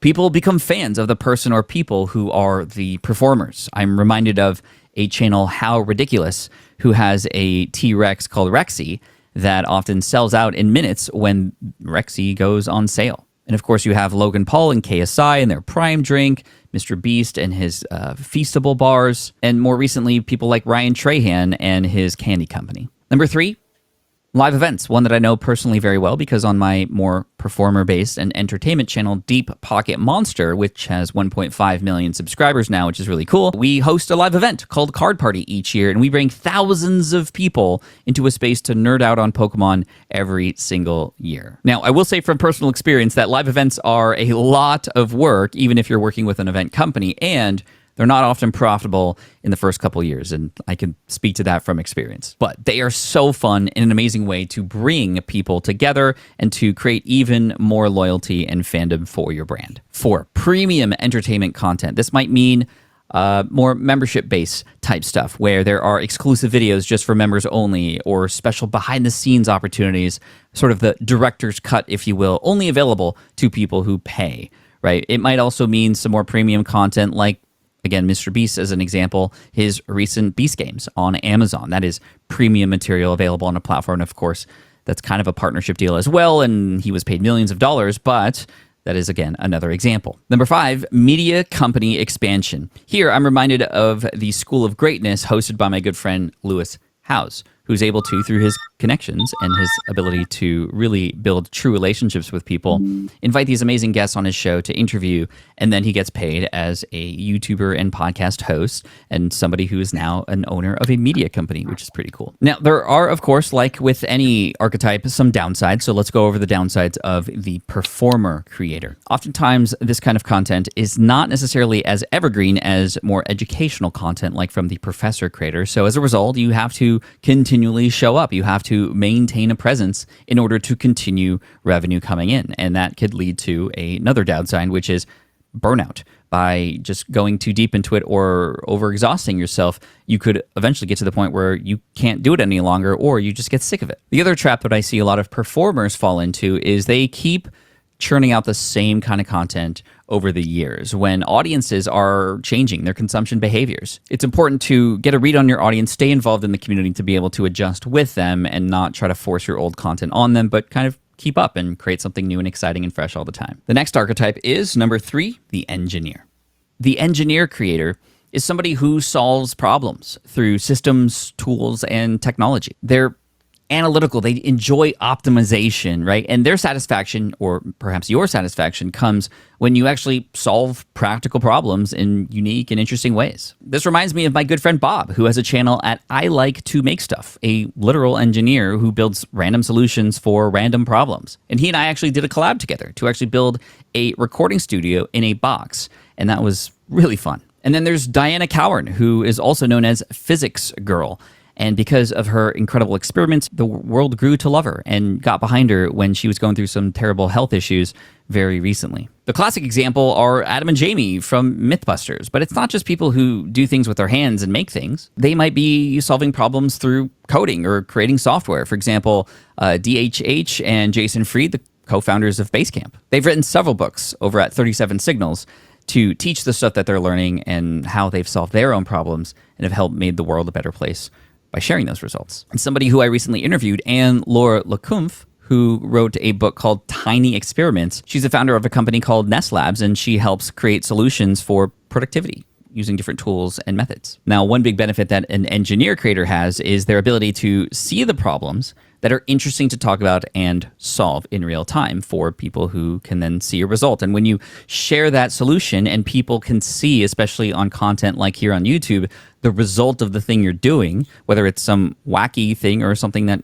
in fact changes somebody's life, it's amazing. It's almost like magic, and we connect with the engineer as a result. So here are the 5 different business models that may work best for an engineer creator. Number 1, SaaS, or software as a service, products or tools. If you find that there is something that needs to be done again and again, and you found a more convenient or better way to do that, you can create a tool to make it happen, just like the guys over at Basecamp did to make project management and communication with teams a little easier. Number 2, templates and frameworks. A couple people come to mind who have done this very well. Thomas Frank, who I know has created several different Notion templates. I use one of them, the content tracker for YouTubers. It's excellent. I'll link to it in the description. Jay Klaus, another person from Creator Science, who has done some templates as well. Number 3, API services and integrations. And what this really means is partnering with your engineering mind and maybe what it is that you create with other companies that are out there. For example, integrating into tools like email service providers or different course creation tools or communities.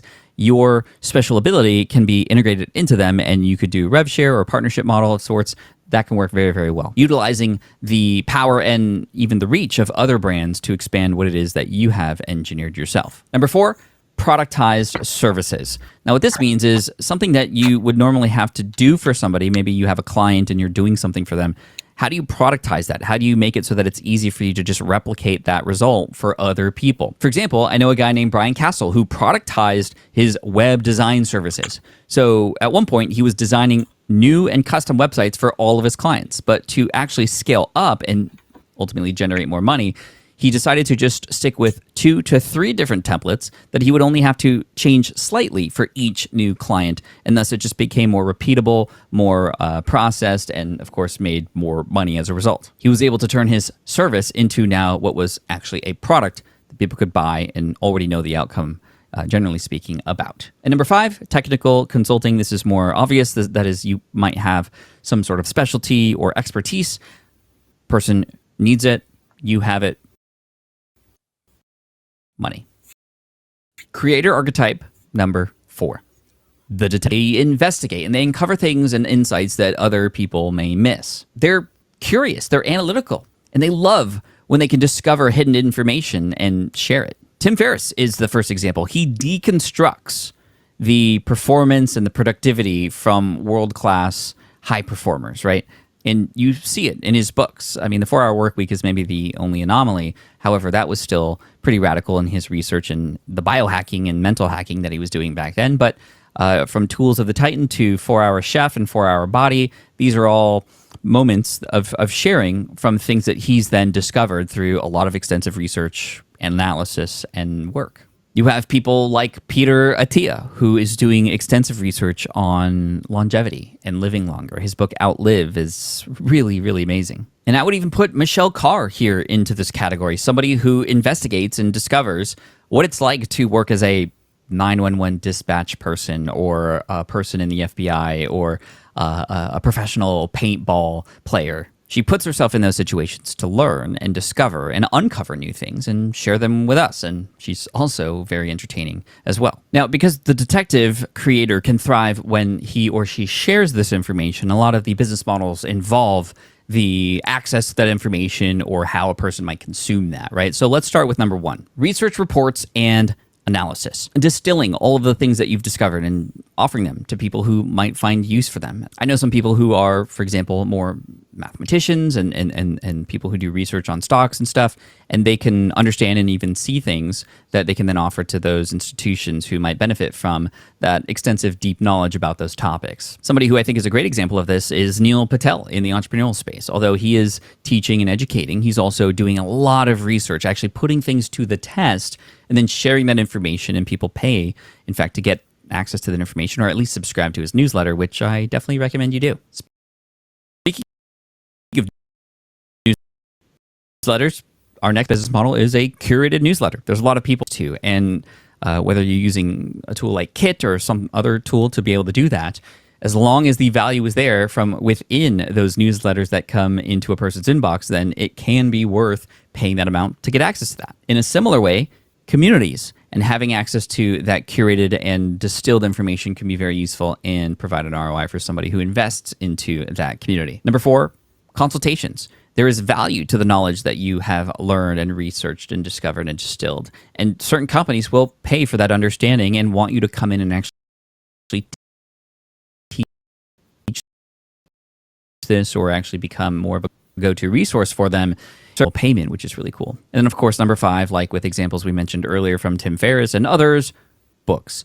Putting these things into books to generate not just revenue off the book, but even other further down the road programs. Somebody who I know who has done this very well is Donald Miller, author of StoryBrand, somebody who uses that book as a lead generation tool for somebody to then learn more about StoryBrand and even become StoryBrand certified. Now, the big struggle with a more detective type of creator is finding the connective tissue between what it is that you're learning and what you're presenting to somebody who then finds value in that, who has money to pay for it, right?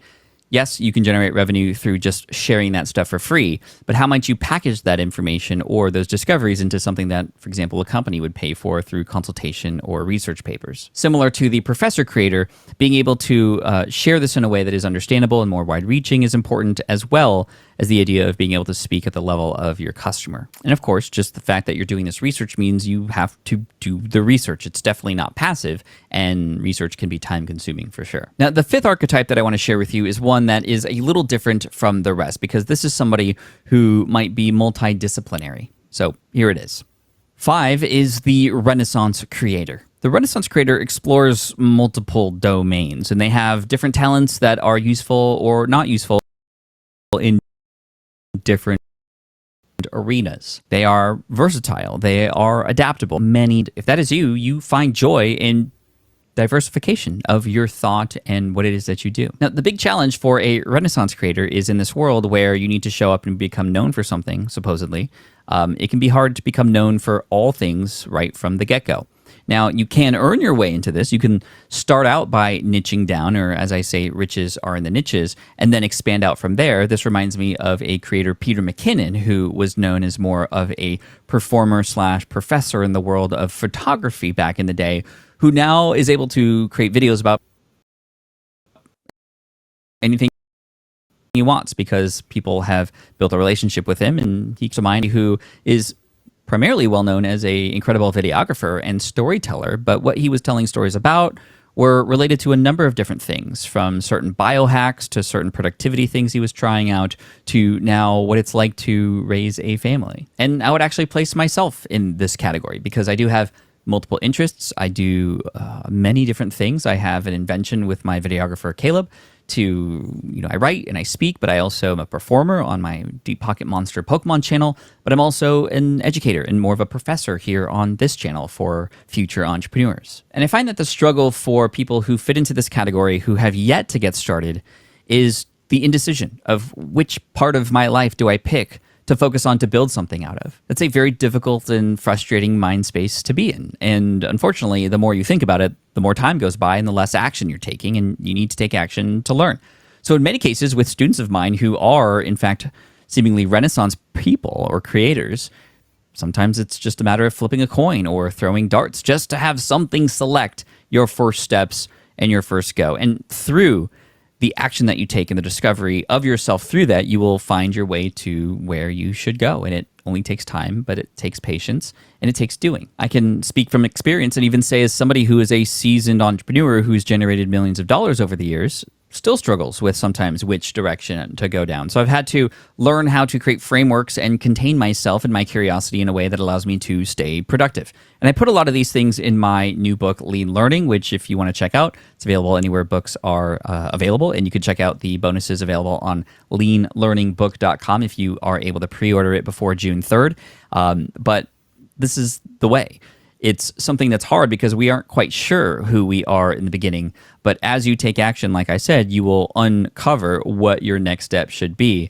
And please check out Lean Learning if you want to support the book and support the channel. That means a lot to me. And there are some bonuses, again, for you if you pre-order the book at leanlearningbook.com. Now, for business models for the Renaissance creator, it pretty much can be all of them.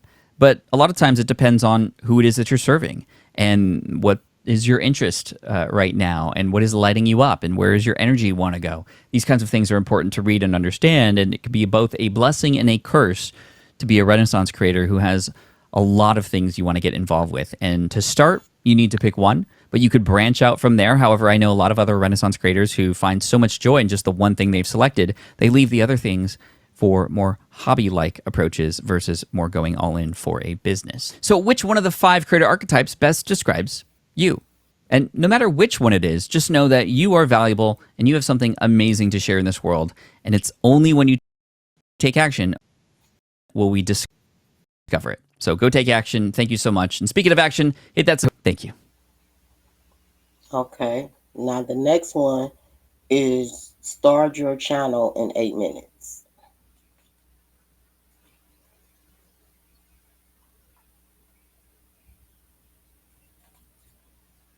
If you're new to YouTube, welcome to the club. Start by heading to youtube.com and up the top right, click sign in. Next, if you don't already have a Gmail account, head down to create account. Then choose for work or my business. Next, you'll want to get a Gmail address, which is completely free. Put in your name and click next, followed by your birthday and gender. If you've already got an existing email attached to your Google account, it will show up here. So you can either use that or click get a Gmail address instead. Next, choose create your own Gmail address and type in whichever email address you want. Then click next to see if it's available. Add in your password and click next. Then enter another email as the recovery email if you ever need to recover this account. Keep clicking next until you get to the privacy and terms page, which you can read over and then click agree. So now that you've made an account, it's now time to make your channel. Head up to the top right and click the red circle, then create a channel. Now you can give your channel a name and a handle. The difference between channel name and channel handle is that the name shows up as the name of your channel when people visit it and underneath your videos when people discover them on the YouTube homepage. Whereas the handle is the unique handle that shows up underneath videos when you comment in the comments section. It will show up as @ and then your handle name. It's also the URL that people type in as youtube.com/@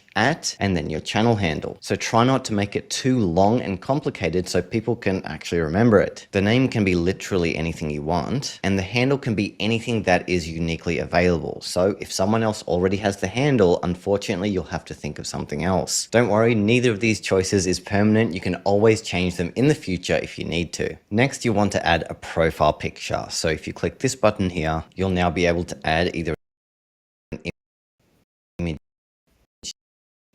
template here from the library or upload one directly. Recommend that. Then click and drag the corners to resize the circle and move your image around so it's nice and centered. That looks good.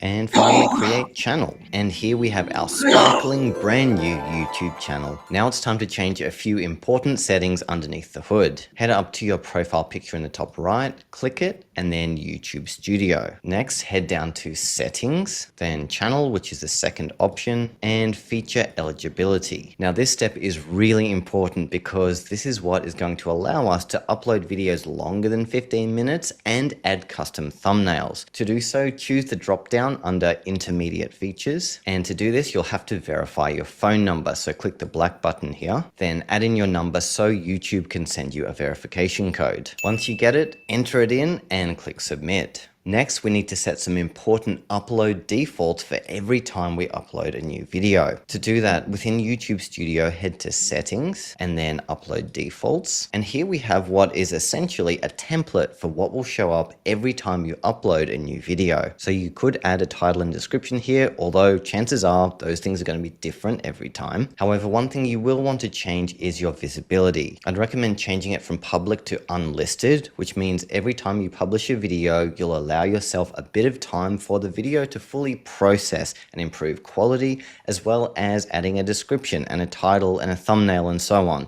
Takes a bit of time to do those things, and you don't want the pressure of having your video posted immediately without tweaking those things first. Then if you want to add default tags to every video, you can add them in here. While we're here, you might want to head over to advanced settings, and if you're in a country where the native language is something other than English, you can choose that in this drop down menu, and this will help YouTube process the captions of your video faster in your native language. Underneath that is comment moderation. Firstly, you can turn comments off if you don't want anyone commenting on your videos, which I don't recommend because it's good to have a bit of feedback and interaction from your audience. But an option in between the two is moderating with either basic, strict, or hold all filters. I'd recommend choosing basic, which will keep a lot of trolls out if they use swear words and insulting language. But if you find this to be an issue, you can always come back and change it to strict or hold all. Next, you want to head back to the channel section, and you're welcome to add your country of residence, just so YouTube knows where you're located. And then under advanced settings, you want to tell YouTube whether your channel is made for kids or not. Otherwise, it's going to ask you every single time you upload a new video.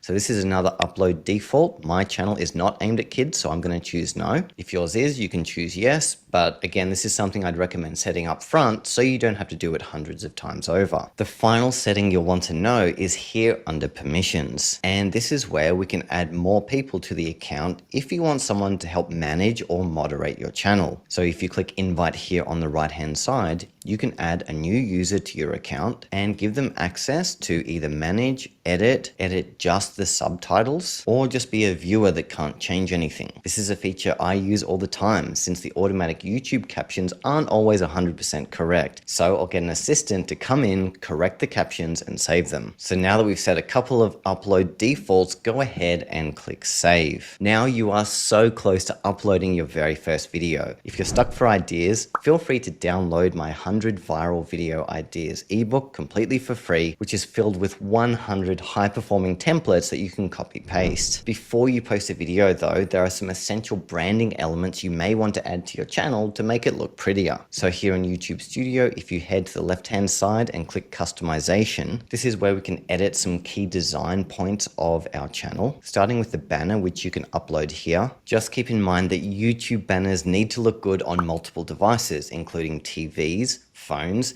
tablets, and computers. Therefore, you'll need to orient most of the design, especially the text, towards the center. Here I'm using a template in Canva. I found Canva to be a pretty good resource for these templates. Now here is where you can also change your profile picture, your YouTube name, and your handle in the future if you ever change your mind and want something different. Next, you can give your channel a description. I'd recommend keeping it short and sweet and focusing on what your channel offers to the viewer and not overly talking about yourself and all your accomplishments. Underneath that, you can add a couple of links if you wanted to include some other social media profiles or your website on your channel's homepage. You can add an email address here if you want people to be able to contact you. Just keep in mind, if you've got a lot of people watching your videos, you may not want to give away your personal email. Instead, use a business email or have an email dedicated solely to your YouTube account. Then finally, right down the bottom, you can add a watermark to your videos. This shows up in the right-hand corner whenever your videos play and essentially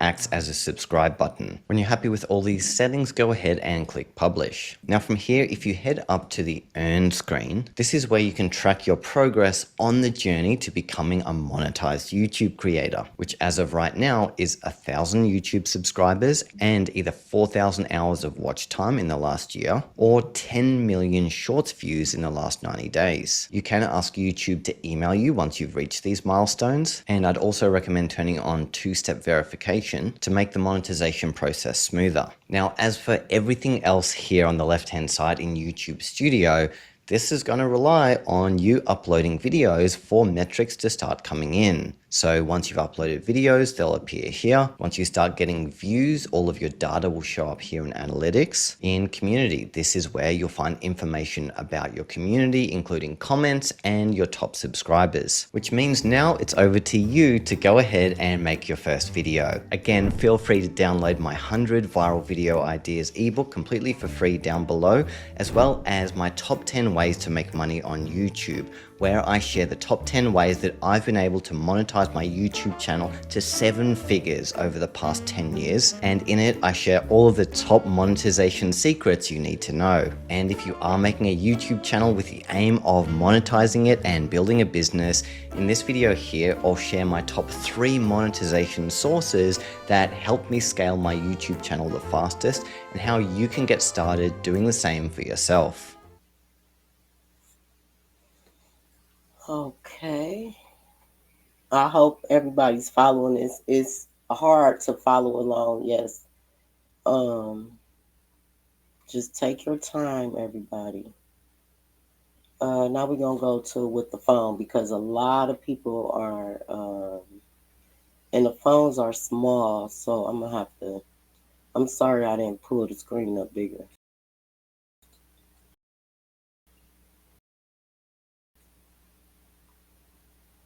So if I was just going to have one microphone for recording YouTube videos, it would probably be some sort of wireless mic system. And this is the cheapest option and entry point that you could look at. Or you could look at something a little bit more expensive, like the Hollyland Lark M2 is amazing, or the DJI Mic Mini. Both of those are great options as well. For reference, this is... Wait, before he keep talking about these cameras and mics, remember your phone got a camera. Just remember that. You can always feel from your phone, but it don't hurt to learn things. And people that already have these things, you got to be mindful of everybody in the whole world watch YouTube. So I'm not just trying to think about one person that don't have nothing. I'm trying to think about somebody that do have things, okay? What the built-in microphone sounds like if I were to record in this exact same situation with my iPhone and I'm not using a wireless mic. As you can tell, it sounds a whole lot worse than using something even as simple as the Boya Mini. Now that audio is taken care of, the next thing you want to think about is lighting. And you really have 2 options here. You could try to position yourself in front of a window so that you have the most natural light hitting your skin, which is going to create an actually pretty pleasing result. And then you don't have to worry about setting up Lighting. Now, unfortunately, my studio space does not have the best natural lighting, so I have to set up a key light, which is just a nice bright light that I can use to light myself to make sure my image looks better. And that light is from Amaran. It's the 60D with one of their soft boxes. And this is a beautiful light, but it's a little bit more expensive. So if you want something more affordable, you could look at this super budget, nice VD 2-pack video panel lights that are only about $50. You get a couple of them and all the light stands included as well. So there's a lot of options out there, but ideally if you want your smartphone video quality to look good, you need some good lighting so that your camera sensor doesn't try to compensate for the lack of low light, and that's when things look pretty grainy. And then that last part of the acronym is the S for stabilization. So ideally maybe you want to grab like a phone tripod, and we'll link some affordable options in this video down in the description below.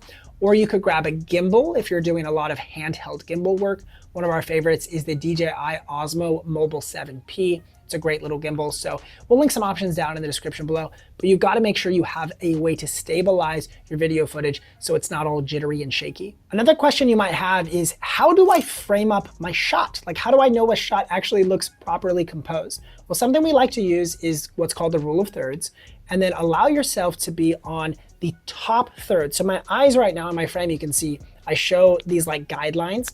There's thirds on the left and the right here that I'll highlight, and then there's thirds on the top and the bottom. So typically you want your eye line in your head to be positioned at that top third and not have too much headroom that looks kind of awkward, or not enough headroom as well where you're cutting off your head. So ideally, position yourself right in the center of the frame for your A-roll, and then on the top third as well. That's going to be a good composition. So now that you have all of your tech set up, it's time to dial in your phone settings to make sure you're actually shooting in the right settings to upload to something like YouTube or different social media platforms. So the first thing you want to make sure you're doing though is that you're using the rear cameras of your smartphone. So nowadays most phones have multiple cameras. Like I'm actually recording on the cameras on the back as well as one camera on the front. That's that kind of selfie camera. But traditionally the cameras on the front are way worse qualities than your rear facing cameras. So when you can, try to shoot with that rear facing camera, and it usually will also open up your camera to better resolutions and frame rates if you shoot with those rear cameras. In terms of video resolution, which is the size of your video frame and the amount of pixels that you're recording, we highly encourage you, if you can, to shoot in 4K resolution at either 24 frames or 30 frames per second. So 24 frames is what we'd recommend for most long form videos. 30 frames is great as well, or especially if you're shooting vertical content for social platforms like Instagram or TikTok. 30 frames per second can be a little bit better for those kinds of platforms, but honestly, either way, 24 or 30 FPS is going to work just fine. Now, if you are shooting B-roll, which is supplemental footage that you're going to put on top of your talking head A-roll footage to sort of reinforce what you're talking about in your video, you can increase your frame rate to something like 60 frames per second or 120 frames per second, even if your phone supports that. And that's going to allow you the ability to slow your footage down in post-production to get really slow motion footage. If you try to like slow 24 frames per second or 30 frames per second footage down, there's not going to be enough frames there in order to be able to slow the footage down, and your footage will look super jittery. It's just not going to look good. So you do need to increase your frame rate if you want to slow your footage down later. Really quickly, some other settings you might want to check out in your smartphone. Specifically, if you have an iPhone, I'll show you a few here. The first would be HDR video. I'd actually turn this off because it gets kind of confusing to convert footage from HDR to a standard color space. And if you're editing in like DaVinci Resolve or Premiere or iMovie, all of these different editing programs are different in the way that they process HDR footage. So I would just turn it off, honestly. It's created a lot of headaches for me when I have shot iPhone footage in HDR and then tried to import it. So I definitely would keep this off. A couple settings I would turn on though would be lock white balance. And that's going to make sure that when you hit record on your scene you're in, especially if you're in like a studio environment or you know your scene shouldn't really be changing lighting at all, turn this on. If you are a vlogger, however, you might want to keep this off, because if you're going from scene to scene, you do want your white balance to change. But for me in this set, in this environment, I did want to lock my white balance so it doesn't change at all. If you are shooting a lot of vlogs or B-roll footage, another setting you could turn on is enhanced stabilization. So this is gonna just obviously do what it says. It's gonna enhance the stabilization abilities so that footage is not gonna be as shaky when you're shooting handheld. So that brings us to step 4, which is it's now time to record your content. And this step is either maybe, depending on who you are, could be the most fun and exciting part of the process, or it could be the most stress-inducing and anxiety-inducing part of the process, and you hate seeing yourself on camera and it stresses you out. I get that. I've actually been on both sides. But this is the part of the process where you gotta punch fear in the face and be okay with making mistakes and just hit record. So a few tips when it comes to recording your talking head footage. The first tip would be to research your topic idea beforehand so that you just feel more confident speaking candidly about your idea. So do a little bit of research, spend time figuring out what are a few bullet points you could write down. You could break your video into even a script, a full-fledged script if you want, or at the very least, just a couple little bullet points to help you stay on track for your recording process. Our second tip is to practice as much as you can before you actually hit record. So this is something that I'm always doing. Anytime I'm writing my scripts or my bullet points, I'm practicing and I'm delivering that content out loud while I'm writing it just to see how it sounds. And then once I hop into the chair to hit record, I will always practice the introduction and speak it out loud because it just kind of gets me into the flow of my recording session and makes things go way easier when it's time to hit record. And a third tip would be it's totally okay to mess up when you're recording your video. You can edit out all of those mistakes later, so don't feel like you need to get everything right in one take. And as a part of this series even, we're gonna teach you how to edit videos on your smartphone, so you can check for that video down in the description below. And our fifth and final step here is to review the footage before you import it into your computer or start editing, even if you're editing on your phone. One of the great things about having, for example, they film with the wrong lighting. It's okay, y'all, if y'all mess up. If you can't edit, it's okay, because all you have to do is just post it. On OLSP, he teaches us that all we have to worry about is taking action. So when you just take action at something, you never know. That YouTube video that you put out could have made you money. Even though you messed up, you still could have helped somebody. So it don't matter if you can't edit right now. That's why I say don't worry about that right now, especially when you're just trying to make some money. When you jump on live, you're going to be able to talk to people and learn how to react and learn from how they react with you at the same time. So you basically learning and you selling at the same time. It's just something you never done before. My bad. Let me go back. Step here is to review the footage before you import it into your computer or start editing, even if you're editing on your phone. One of the great things about having a smartphone to film with is you have a really nice high quality display and even set of speakers from your phone to review the content and make sure everything actually is looking and sounding good. So rather than completely breaking down your setup right after you're done recording, take that little extra few minutes to review that content and make sure, scrub through kind of the timeline of it and make sure everything sounds good and that you didn't miss any key beats or anything, or your white balance didn't change too much and all of a sudden you look really warm or you look really cold. So these are all things you can check right after your recording session to save you a lot of time later. Now, a few questions that you might be having. First would be, do you actually need to shoot in 4K footage or can you just shoot in 1080p? Well, it's totally fine to shoot in 1080p. What we do notice though here at Think Media is we see a distinct difference when we upload a video in 1080p versus 4K across devices. Whether you're watching on a television, computer screen, or mobile phone device, you can definitely see a difference between 4K and 1080p.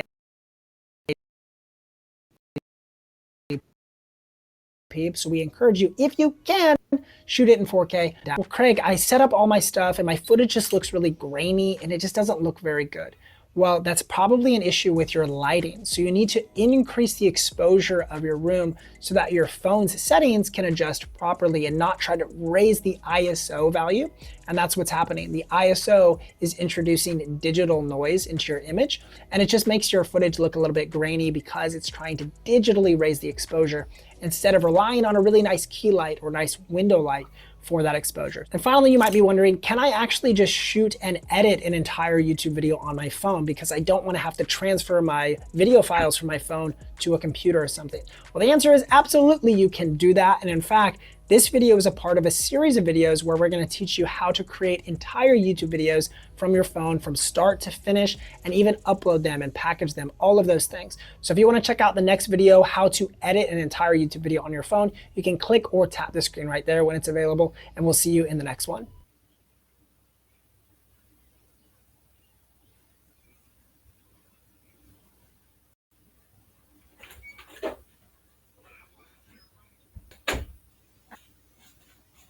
Okay, I'm sorry about that, you guys. I had to walk away for a second.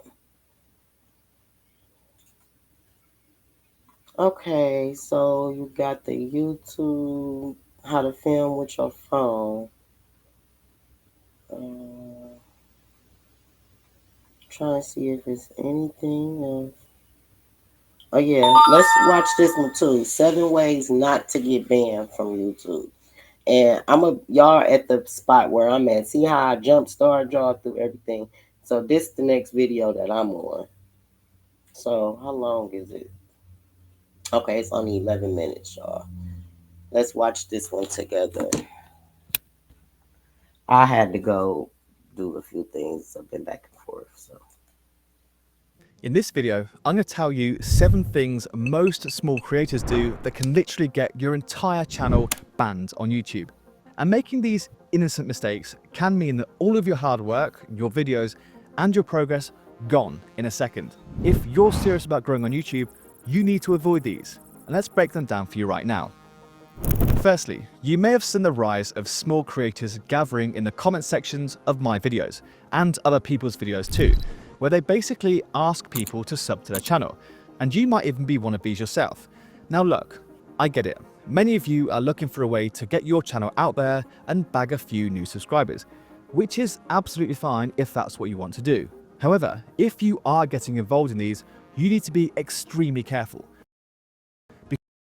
Because if you do this wrong, which a lot of you do, you will get your channel banned. She was just another regular small channel, and she saw that everyone was subscribing to each other in the comment section. So she thought she'd get involved by commenting the word subscribed to loads of people's comments. What she didn't realize though is that YouTube actually blocked her channel because it thought she was a bot, because she was spamming loads of comments. Her entire channel was removed because YouTube didn't like the fact that she kept commenting on these threads telling them that she subscribed to them. Like, all of her videos gone. And it took us weeks of working together to contacting YouTube to try and get her account reinstated. Like, I mean, feel free to pause this video if you want to read the whole email. But this should just highlight just how easy it is to get yourself banned if you do this. So my advice here is, if you are going to get involved in these, don't spam the same comment over and over again. You need to be unique and add value to the group, or just stay away from it altogether.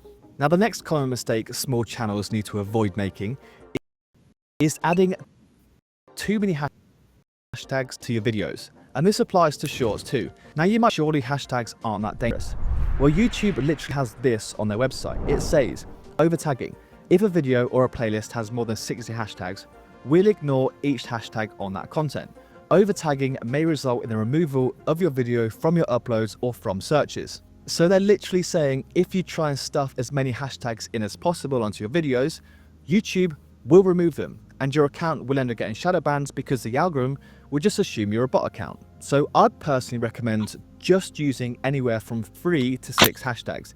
I mean, you can use it to 59, but to be honest, I think it's much more worth your time to push out 3 to 6 highly targeted hashtags related directly to your niche.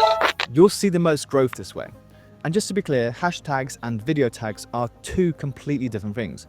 When it comes to tags, There are also some very strict rules you need to follow with these too, but I'll discuss that later on in the video. Now, the next mistake that would get you banned is using other people's content without their permission. Now, I know a lot of you will have seen YouTube experts, including me, telling you to use a tactic called viral replication, where you basically look out into your niche, identify successful videos, and then use them as inspiration for your own. Now, this tactic can work wonders for small channels, but only if you do it properly. And if you do it wrong, it will lead to you receiving copyright strikes or worse, having your account taken off the platform altogether. Now, I've seen many small channels copy viral videos, but barely make any changes whatsoever from the original. So if you're someone who uses a viral replication strategy, you need to make sure that the content itself is actually your own words and your own work. Like, don't just copy the transcript of someone's video and then use it as your own. Like, I promise you, YouTube will ban you for it. And on the topic of copyright, you even need to be careful of images you're using for your thumbnails too. Like, if you're taking images for thumbnails like off the web from Google or somewhere you don't have permission to, the owner of that image can write a formal copyright complaint. And I have seen small channels being removed simply, so always make sure that your thumbnail if you take them off the web. But now let's also talk about your overall online safety now. Because as a content creator, you're pretty much putting yourself out there on the entire internet for everyone to see. And that means you'll be interacting with all sorts of people. Some good, some not so good. And if you're not careful, you could leave the door open to some serious problems into your life. And this is where small channels need to be a bit more mindful with what you're doing on the platform. Now, the first thing you need to consider when protecting your actual YouTube account is don't use the same email on your channel description page as the one tied to your actual YouTube account. This is because if someone gets their hands on that email, they could potentially misuse it to cause you trouble with your YouTube account, and it also makes it much easier for people to gain access to your channel if they're determined enough. So the solution here is to create a completely separate Gmail account that you use for public use. This will be the email that you put on your About Me like channel description. It's the one that brands, fans, and potential collaborations will contact you through. This keeps things professional and, more importantly, keeps your personal YouTube account safe and secure. And I think it would actually genuinely surprise you at just how much of your personal information is floating around online. And I don't just mean your name or your email. I'm talking about phone numbers, location data, and even the websites you visit and how long you spend on them. And the scary part is, you probably never gave permission for most of it. And that's because there are hundreds of shady companies out there called data brokers. And their entire business model is collecting your personal data, packaging it up, and selling it to advertisers, scammers, or whoever is willing to pay for it. Now, as a YouTuber, especially if you're just starting out, you're already exposing a lot of yourself just by uploading videos. But once your email is out there too, and once you've signed up for a few tours or made your contact info public, your digital footprint starts growing fast, and it becomes harder and harder to stay in control of what's being shared about you. And that's where Incogni comes in. They're an online privacy tool that I've personally been using. And what they do is they contact those shady data companies on your behalf and force them to delete all of your information. Think of it as like having a digital bodyguard who just wipes your name off dozens of sketchy databases from across the web. And here's the best part. Once you sign up, Incogni keeps working for you every month. So as your info shows up in new places, Incogni will keep requesting removals, so you don't have to. It's super easy to get started, it takes just a few minutes, and honestly, it gives me peace of mind knowing that someone is fighting to keep my personal data off the internet. So if you're serious about protecting your online presence as a YouTuber, I highly recommend checking them out. Take your personal data back with Incogni. Use code CREATOR at the link below and get 60% off an annual plan. Okay then, so the second thing you need to consider when thinking about the safety of your YouTube account is connecting your channel to too many apps. And this is another big mistake I see small channels make. And it's where they're connecting their YouTube channel to way too many third-party apps.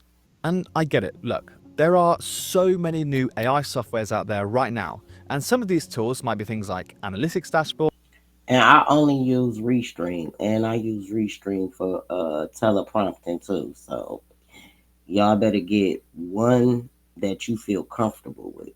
That's the best thing. Like the affiliate marketing, find one that you feel comfortable with. Like business, find one offer that you feel comfortable with.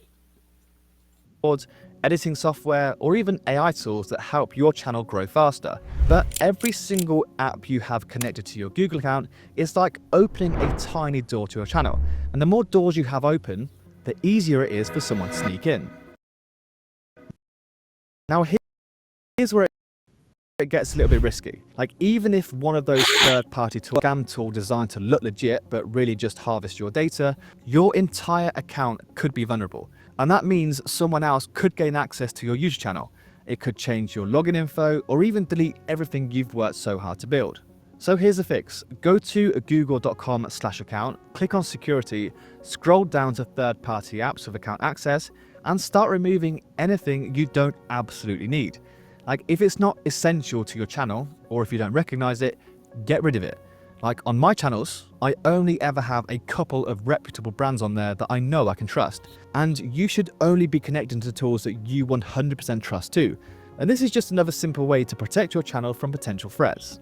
And the final point of the channel safety topic, before we talk about how tags can be dangerous, I want to first talk about the most common way I see small creators get their channels hacked. And this is clicking on dodgy links in emails. As you grow on YouTube as a small channel, you'll start getting loads of emails that look like they're from brands wanting to collaborate, but not all of them are real. Some of them are just phishing scams. They'll send you what looks like a normal business email, maybe even with a fake YouTube logo or official sounding name, and ask you to do things like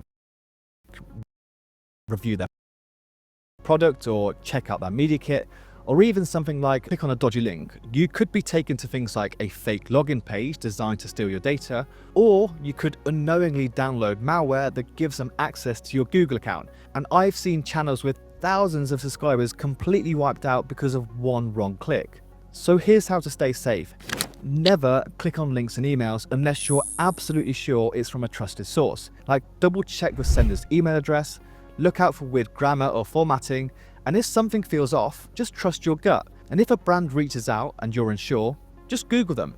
Check out if they've worked with other creators, or even ask other YouTubers in that space. And also, look, if you're offered a brand deal that seems way too good to be true, like $5,000 for a 30-second mention, it probably is a bit dodgy. So just always make sure you verify it before you click on anything. And lastly, the final point touches more on your actual video upload process, which is tag stuffing.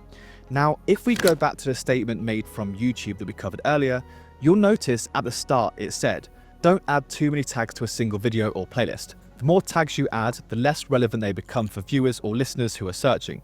And look guys, this is important because obviously YouTube gives us a dedicated space for tags. And of course, I'd recommend you fill out as many as you possibly can in that box. However, I see lots of small channels try and cram in loads of tags or keywords into their descriptions as well, like on top of the hashtags and a full tags box. Now I get it, you're trying to make sure there's plenty of keywords in there for the algorithm. However, if YouTube notices that you keep stuffing in loads of tags and keywords into your descriptions, unnaturally, you risk having your entire video being deleted from the platform. Again, don't just take my word for it, also take YouTube's. They literally said the following types of content are not allowed on YouTube: placing excessive tags in a video description, tag stuffing rather than placing them as a tags upon upload. So there you go. It's really not a good idea to do that. So if this is you, I'd recommend stopping this as soon as possible. Now, if you're struggling to grow your small channel, investing in a YouTube growth course is going to be one of the smartest moves you'll ever make. Like, every top creator has done it, and it's the best 5 years of everything I've learned packed into one affordable course. The value and lessons I share in my YouTube videos only just scratch the surface of what I actually teach inside of the course. Like, you'll be amazed at just how much detail we actually go into. And as a thank you for making it to the end of this video, here's a gift. Use code 24hours for $100 off. Links below. I'll see you inside. Okay, so the moment that I know everybody's been waiting on, and this is the second class that I am in the $100 offer, how to promote your offer. Now, I'm not going through all these other steps. Y'all have to get in there and do it yourself, but I'm quite sure this should give you enough information to be able to go and try to make y'all some money. So let's do it. Let's get it. Let's get it.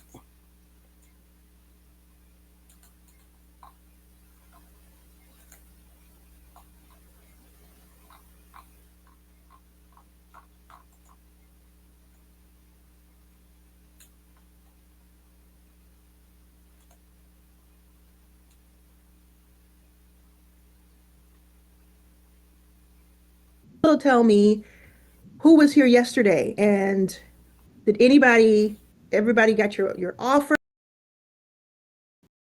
yesterday? Was it? If you are here for the first time, if you were not here yesterday, let me know. But if you didn't watch the replay, you'll have an opportunity to watch the replay from yesterday, and it would behoove you to have an offer today. But it's okay if you don't. You can just take notes, and we can go from there. Okay. I saw somebody in the community said that maybe it was a YouTube comment. They said that they made their first $100 sale, or made a $100 sale yesterday, which is cool. I don't know who it was, but I saw somebody say that. But it's all good. By the end of these 5 days, I'm going to see so many of you making your sale. Okay, yeah, definitely catch the replay. This is great. Okay, so I'm going to start sharing my screen. We're going to get started. Take notes. This will be available as a replay shortly after this session. So if you don't want to take notes, you can come back and do that. I will also have some resources for you, like scripts and swipe files that you can copy, paste, different things like that. So it's going to be a really resource rich day. And we're going to get started. So day 1, we created our offer. Today we get to get it in front of people. Let me open up the chat again. If you have a question, you can put it in the Q&A section, although I won't be taking questions just yet, but just so you can know how to differentiate since the chat is moving so fire. Okay. All right. Now remember your offer from yesterday. Remember how your offer went. At the end of yesterday, we got to be able to say these sentences. I help X person with Y problem in this format so that they can what, right? And that's how we ended yesterday. And so many of you shared in the Q&A, and then again in the post, your offers, which you all are working on some incredible things. Okay. And remember, one of the most reacted to slides from yesterday, and it looks like I pasted it there. Remember, if you're waiting to feel ready, readiness comes after action, not before it. Right? Comes after action. Let me know in the chat if that hit you yesterday or if it's hitting you right now. Now, today we're going to talk about promoting your offer. We're not going to just talk about promoting your offer. We're going to do a workshop activity. And for some of you, it's going to be you're putting your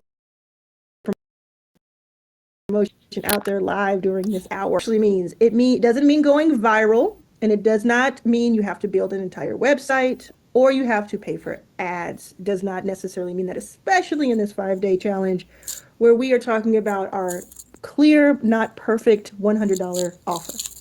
I also want to stop here and say that this muscle is going to work for you at different levels, because when I put out an offer, I test it as well. It is not perfect when I put it out. It never becomes perfect, by the way. It doesn't happen, doesn't exist, but it becomes great after time. But I test it, I put it out there, and then it becomes something great. And I have a $5,000 offer right now that is very specifically related to this. You know, it is something that I knew kind of the idea of it. I knew that I wanted it to be a thing. I knew that I would be helpful to people, and I knew who the people were. But I didn't know every single step that would happen during it. And I put it out there anyway, and I didn't wait till I was ready. And then by putting it out there, people signed up, and we could create it, we turned it into something. So ultimately, for this project that we're doing, this experiment that we're doing, write the word experiment in the chat, because I want you to remember that this is an experiment. You're going to lower your stakes. You're not going to make or break, right? This isn't the end all. This is a fun experiment. You just need a few real conversations.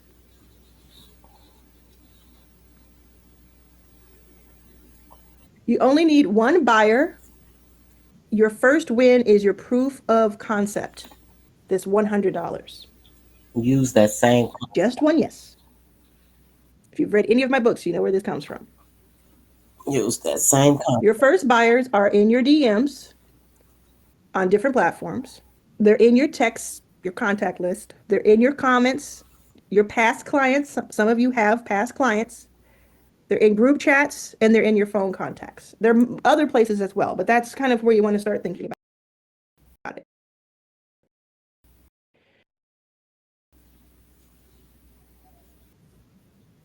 I'll leave it here just for a second, and we're gonna get more granular. Remember from yesterday that we're gonna go through this step by step by step. Okay, so try not to think of it as an overwhelming thing. If I go to the next slide, for instance, and you didn't catch everything, it's okay. We're gonna talk about this a lot. And there are two main ways to share your offer: in private, messages, texts, replies, DMs, and in public, the posts that you make, the stories, the comments. These are some of the places and platforms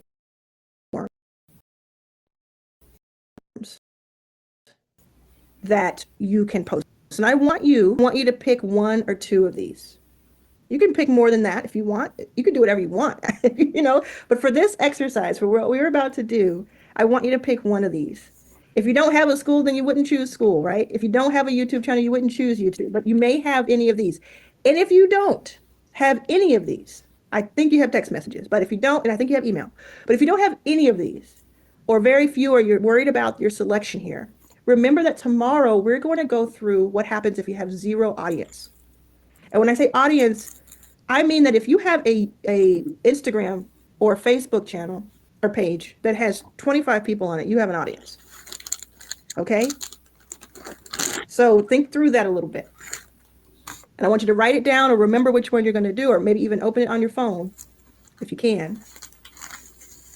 But we're going to come back to this and we're going to think about people who are warm. Have they asked for your help before? The person who left the comment on YouTube said that I believe they said that that was from a warm lead. I can't remember exactly. I'll have to go look at it again.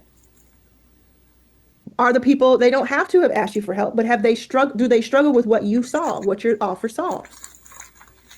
Do they already trust your opinion? And again, you may not feel like they do these things, but if you think about, why are they following you on a certain platform? Why are you all connected? So ultimately, and this is in quotation marks, but you're not going to use this. You're just going to get the sense of this, the essence of this. Because what you're really saying is, I've got something helpful for $100. Yours may be 30, yours may be 50, and you're selling more than one, right? Mine, when I did my Skype calls years and years ago when I was broke, they cost $30 for 30 minutes.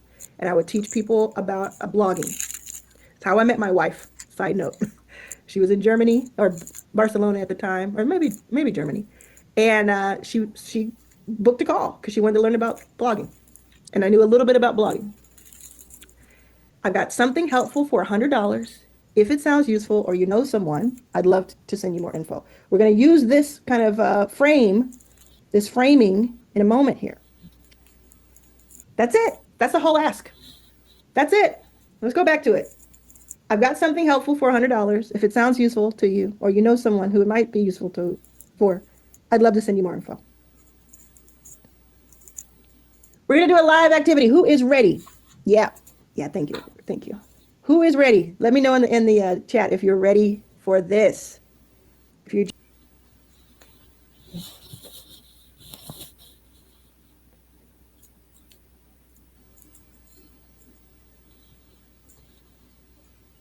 just joining, or if you joined a few minutes in, we are going to do a live activity. You do not have to do it, okay? It's no pressure. If it helps you to say, I would love for you to do it, then that'll help you go a little bit further. Great, because I would love you to do it. But there's no pressure. And you're not going to do this. If you feel like you're forced to do this, or if you're like following the crowd, it's not going to feel right. So I want you to do this if you feel a little nervous, a little excited. That's a good feeling. That's how I feel before I walk on stage. A little nervous, a little. If you feel panicked, then you might want to take it easy. Okay? So are you ready? We're going to choose one of the following. So you have your platforms that we looked at earlier, right? Have you chosen your platform? And now we're going to choose one of the following. Not all. You might do the $100 text. And I'm going to go over these again. So don't worry if you don't catch up to all the writing, okay? You're going to choose the text. You're going to say,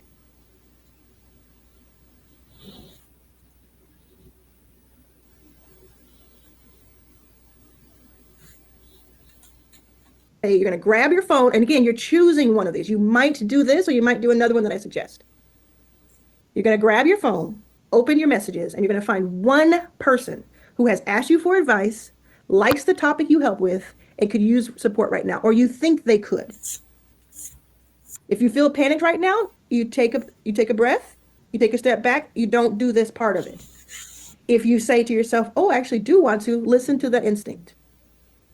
You don't have to do anything you don't want to do. That's the beauty of this. So you're going to grab your phone if you want, if you choose this, but not going to do it yet because you're going to go through the options and see which one you want to do. And you're going to find the one person. They don't have to be someone who has been in your messages before, but they're in your contacts. And you're going to send this message. Hey, I'm offering something new. It's $100 for X result. Do you want details? You don't have to do these exact words. You can do it in your own voice. You can make it a little bit more friendly. You can make it shorter. You can do what you want, but this is the general vibe. So take a screenshot based on which one you're leaning towards. And we're going to go to the next one, okay? We'll come back to these. You might want to do a post. So a post on Instagram, a post on Facebook, a post somewhere. And you say, I just launched, and this is going out to many people instead of just one. And so you say, I just launched a $100 offer helping, who is this for, with what it helps with. If that's you or someone you know, send me a DM, send me a message, send me a message, or drop and then you put an emoji if you want.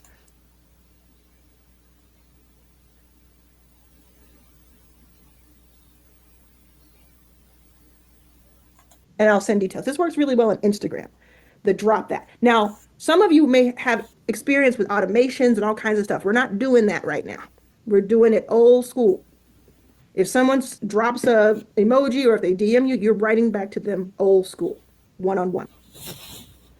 You could also say, if you want to, I'm in a class right now and our assignment is to post about our new offer. And that gives you a little bit of permission to put it out there, right? Yeah. I'm in a class right now. I'm taking a class. You can say what it is. If you don't want to, you don't have to, but you can say I'm in a class right now, business class or a class. And our homework, our assignment right now live is to post this.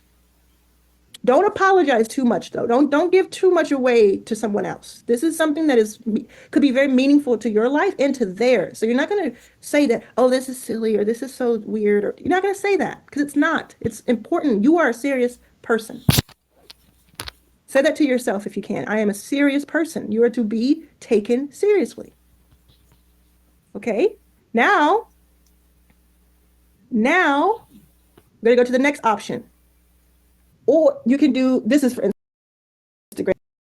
Instagram too. So this is a post anywhere. I think that works better for Instagram, but DM me if you want in.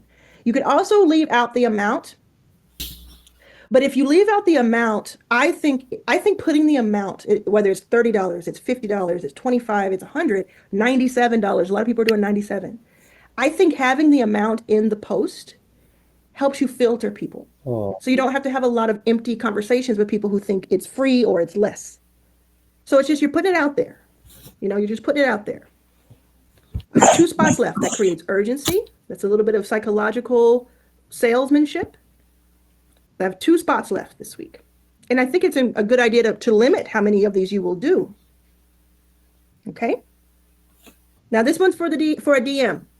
Like if you're on LinkedIn or if you're on wherever, what you will not do is school. Like you will not, when it comes to our membership, you are not using this membership as your marketplace. But you can say, hey, the person's name, I just put together a $100 session to help people with X topic. I thought of you or someone you may know, want me to send details. Okay.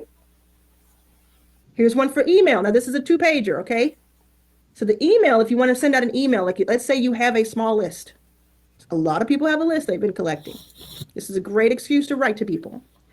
The subject could be, I'm offering something new this week. Or it could be something else in your tone. And if you're saying it's too fast, what did I say? What did I say? I'm going to go back. I want you to know the options so that in the replay, exactly. I want you to know the options so you can make a decision, and then I'll go back and give you a chance to really sink in. So this is what that email might look like, okay? And don't try, just kind of take it in. I just put together a simple $100 offer where I help with brief topic. And this is just giving you examples. You're not going to write all this, You came to mind. So this is, if you have a list, if you have one-on-one, you say you came to mind. If it's a list, you'll say, this may be something you'll find helpful, or you might know someone who might, right? You're going to be intentional about who you're writing to. If you're writing to a lot of people, you're going to say it the way that it's intended. Yeah. Very good. Very good. Now, a lot of this will coincide and be applicable tomorrow if you don't have any audience. But I want you to kind of challenge yourself to say, actually, I do have an audience. I just don't call it that. I have people in my email. I have people I can text. I have people I can put up a LinkedIn post. And if you're afraid, you're like, oh, I use my LinkedIn for my job. I don't know if this is a good idea. You have to make that decision for yourself. And I understand that. Sometimes you might have a boss watching. But if you have a boss watching and that's stopping you from posting on LinkedIn, this is the moment to decide, do you want to have a boss? If you felt that, let me know in the chat. Okay? Because then you start to make decisions that get you out of that situation. Some people love their job. Some people want to be there for a long time. Great benefits, all of that. There's nothing wrong with having a job. It's just a great position to be in to have options.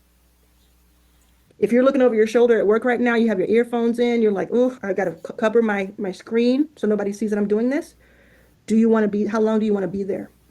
Because I can tell you right now, nobody's going to come in here and tell me what to do. Okay? All right, so this is that. I'm going to come back to it. Okay. So your goal today is, while we're here together, you're going to do at least one of these. Even if it doesn't lead to an immediate sale, you're going to put it out there. If you can't do it right now, or if you're watching the replay, then you want to do it within 24 hours. Okay? You want to do it within 24 hours so that when you go to the next part, you have that. Yeah. Now, let me know in the chat which one you're choosing. Like, let me know if you're doing this right now so I know how long to hold. And then let me know which one you're choosing. Then I'll go to that page so you can see it. You're doing email, Facebook, IG, great. So I'm going to put the post one here. So this is the time to take this post one. If you're doing IG, there's another IG one, but if you're doing IG, Facebook, LinkedIn, look at this while you can. Look at the screen.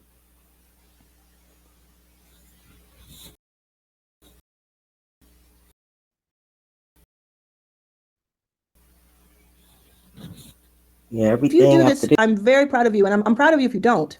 Yeah, this is an hour long, so I'm not gonna stay on there that long, but I'm gonna make sure y'all get these scripts y'all need. My neck hurting too. But I'm proud of you for doing this because you're putting yourself out there, and that's how it starts. And I promise you, anybody who has something to say about it, anybody who sends you a weird message, ask yourself, do I want their life? Would I trade places with them? Do you know how many mean comments I get on a daily basis? Do you know how many of those matter to me? Not a one. Not a one. Took time to get there, but it's because I don't want what they have. Now remember, your pricing can be whatever you need it to be. I would not price something that is like $20 for like 5 phone calls. Don't do something that's going to put you in a bind if it works. You want it to take less than an hour. That's what we learned yesterday. You want it to take less than an hour for you to deliver it, to do the project, to give them what they paid for. Okay.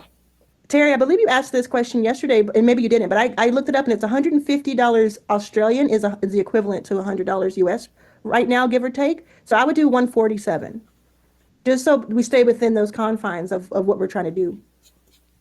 Okay, so this is the post one. Here's one for another one for Instagram, just to give you an idea. Try not to do too much more than this. Try not to make it too complicated. You want to give someone a really simple thing. Now, there's also some video that we can do. So if you want to do a video that goes with it, that's coming up soon too. So if you want to hold on that. Yeah. Okay. I'm going to go back to this one, which is the text. This one works really well. You don't want to like upset anybody. Okay. You don't want to like talk to somebody you haven't spoken to in 5 years and like you watch them go through something traumatic and didn't reach out to help. And then you're like, hey, you want to buy my thing? Don't do that. But you might find that there's somebody you met at a conference or there's somebody who is a friend of yours. If you saw Dion's interview, the British lady who is a member that I put on YouTube, she said she went into her WhatsApp and she wrote to her husband, who I believe has joined. She wrote to her bestie, who I believe has joined. And she wrote to a couple of other people. Yeah. Mm-hmm. Yeah. If you want to put what your post is saying, you can do that here too. It might give other people good ideas. Don't spam here, but if you want to do that and just show, like, this is an example of what I'm putting out there. I'm going to go to the DM script, just for anybody who needed that one. And then I'm going to go to the email one, so in case you need that one, because it's a little bit longer.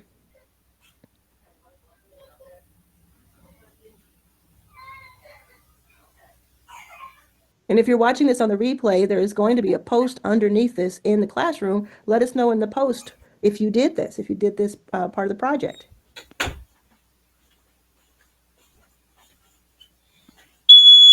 That's a good point. I sent this to someone I met with last week, but didn't make an offer because she said she had no money.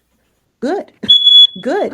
We want to be, how many of you have seen some of these gurus out there who will tell you to, have somebody take out a loan on their house, a mortgage on their house to pay them? I mean, people will go crazy. We are not money hungry. Okay. Money is a tool. Money is not something we have a relationship with. So we're not willing to harm other people or harm our reputation to get money. That doesn't make sense. We want to be able to every single day feel good about what we're doing.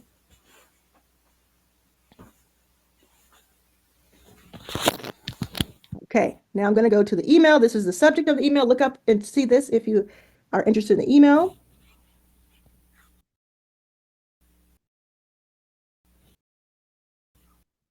And Tiffany says, can I use the I'm in a class slogan?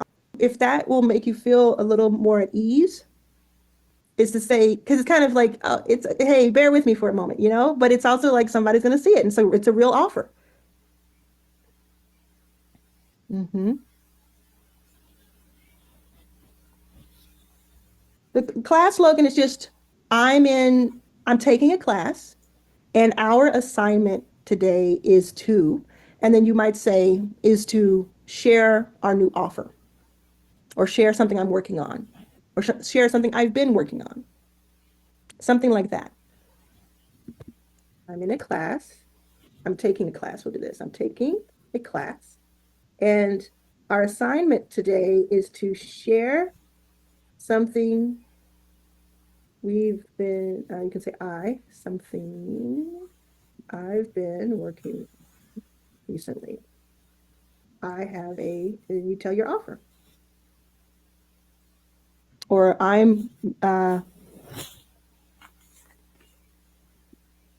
have 2 spots available to help someone who needs help with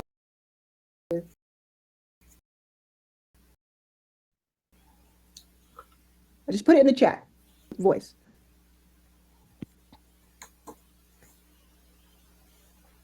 If you did not go through all of yesterday's, you're going to be a little bit like feeling like I don't know exactly what to say, and that's okay. I would just go back to day 1, watch the replay, get that solid offer, and then come back to this. But you can watch the rest of this. Mm-hmm. So Paula said, did you say we could use one of your videos to use when promoting as an affiliate? Yeah, let me show you what I mean by that. I'll come back to this email script. When I come back to the email script, it'll be there, okay? Come right back to it. I'm going to show you what I mean by it. If you want to use my offer as your offer, if you don't have an offer or if you're not comfortable with it yet, I'll show you what I mean. You can be an affiliate. If you go to the affiliate section, which is in the quick wins right now, I may make a whole section for it. Go to the affiliate section. I teach you about it here, kind of introduce you to the idea here. But then this is in the classroom of Your First 5K. Then I also have a 60-minute affiliate training. They're little bite-sized videos. And if you go here, where do I have it? Free, dozens of promo clips to share. Okay. So if you go here, click on any of these, you have several promo clips. I'll give you an example. I'll just click on any of them. They're from Opus Clips. I've clipped them. This one's from my South by, right? I don't know if it'll play the sound, One but of the things that you told me, you said 10 years ago at this can y'all hear time, that? you came to South by Southwest for the first time. Not as a speaker, No. as an attendee with your mom. So why don't you just take everyone back to that moment? Explain, where was Arlen Hamilton 10 years ago at South by Southwest? Ooh, so 10 years ago, I didn't even have a ticket to South by at all because we didn't have any money. But we So I go on and tell that. This one I you know, go how on. many times have you said, I'm bad at, or I'm not good at that? How many times have you said that to? Oh, I'm not good at that. I'm not good at math. And all you do here, when you watch these, what you'll notice that some of it, including my own name, is misspelled. So you can go in here and edit the clip and edit it for the words. You can also edit it and trim it. Like once you download it here, download it to your device, and then you can trim it. Like I like this clip, but I don't want the whole thing. And you can just go through all of these. This is just one of the links. And this, there's another one here. This one is, let's see what this is. This is from my talk show. And I just have all of this, including a Q&A section, including a game show, all of that. And It's awesome. Thank you. so if you imagine you download these, you could put them on your Instagram. You could put them on a LinkedIn post. Yes. And this is when you think about being an affiliate. And then I also have these downloadable clips, all of these. What has Arlen accomplished? My YouTube strategy. So let's see what that is. I'm not going to, it's going to make me download it for real. So I won't do that. But you have all these resources that you can then just take, and you have permission to use them. And that's if you want to be an affiliate, and you get to see, how do I become an affiliate? Where do I get, what is my strategy for being an affiliate? How do I find my affiliate link? How to see how much I've made as an affiliate. And many of you have made money because we have been doing this for a little bit. So you have all your resources there in the quick wins section of the classroom. That is absolutely a good thing to do if you have an offer or not. But imagine you don't have an offer, or you don't feel comfortable with your offer just yet. I have an offer. This, what you're in right now. If you think more people should be in it, especially before we hit 1,000 members and go up from $9 a month, you use your affiliate link, you get half of that amount. And it's recurring revenue. So if somebody comes in and they pay $9, you get $4.50. You also get $4.50 the next month if they stay in, and then the next month, and then the next month. If they upgrade to annual, you'll get half of that upgrade. Yeah. And someone has said that's very nice. I think it's nice. I do think it's nice, but you have to understand, I get the other 50%. I get, so this is us. What is Erin? Erin in my inner circle, she calls it circular economy. The circular economy. Okay, now let's get back to where we were. This is for the emails. Who is doing this right now? Who is posting right now? Is anybody doing that? 123 people live. Absolutely amazing. On a Monday. Look at y'all. You did it. Amazing. If you want to link off to it, I'd be happy to take a look. But actually, you know what we might do is we might put the links in the actual post so that we can see it past this. Okay, I'm going to click off of this, and we're going to keep going. Okay. Chantel said, I'm a perfectionist, so I'm making a Canva design. What do I think of that? I'm going to leave it at that. Yep. Okay. Going to go to the next one, all right? So your goal is to do one of these. And read this part carefully, even if it doesn't lead to an immediate sale. Because what are we doing? Let me know in the chat what we're doing. What have I said we're doing today? What's this one big?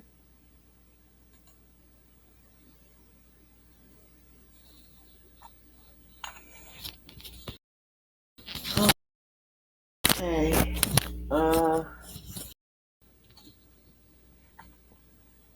I think that's it for today, y'all. That should be enough to help you get your offer out there. After that, everything is pretty much self-explanatory.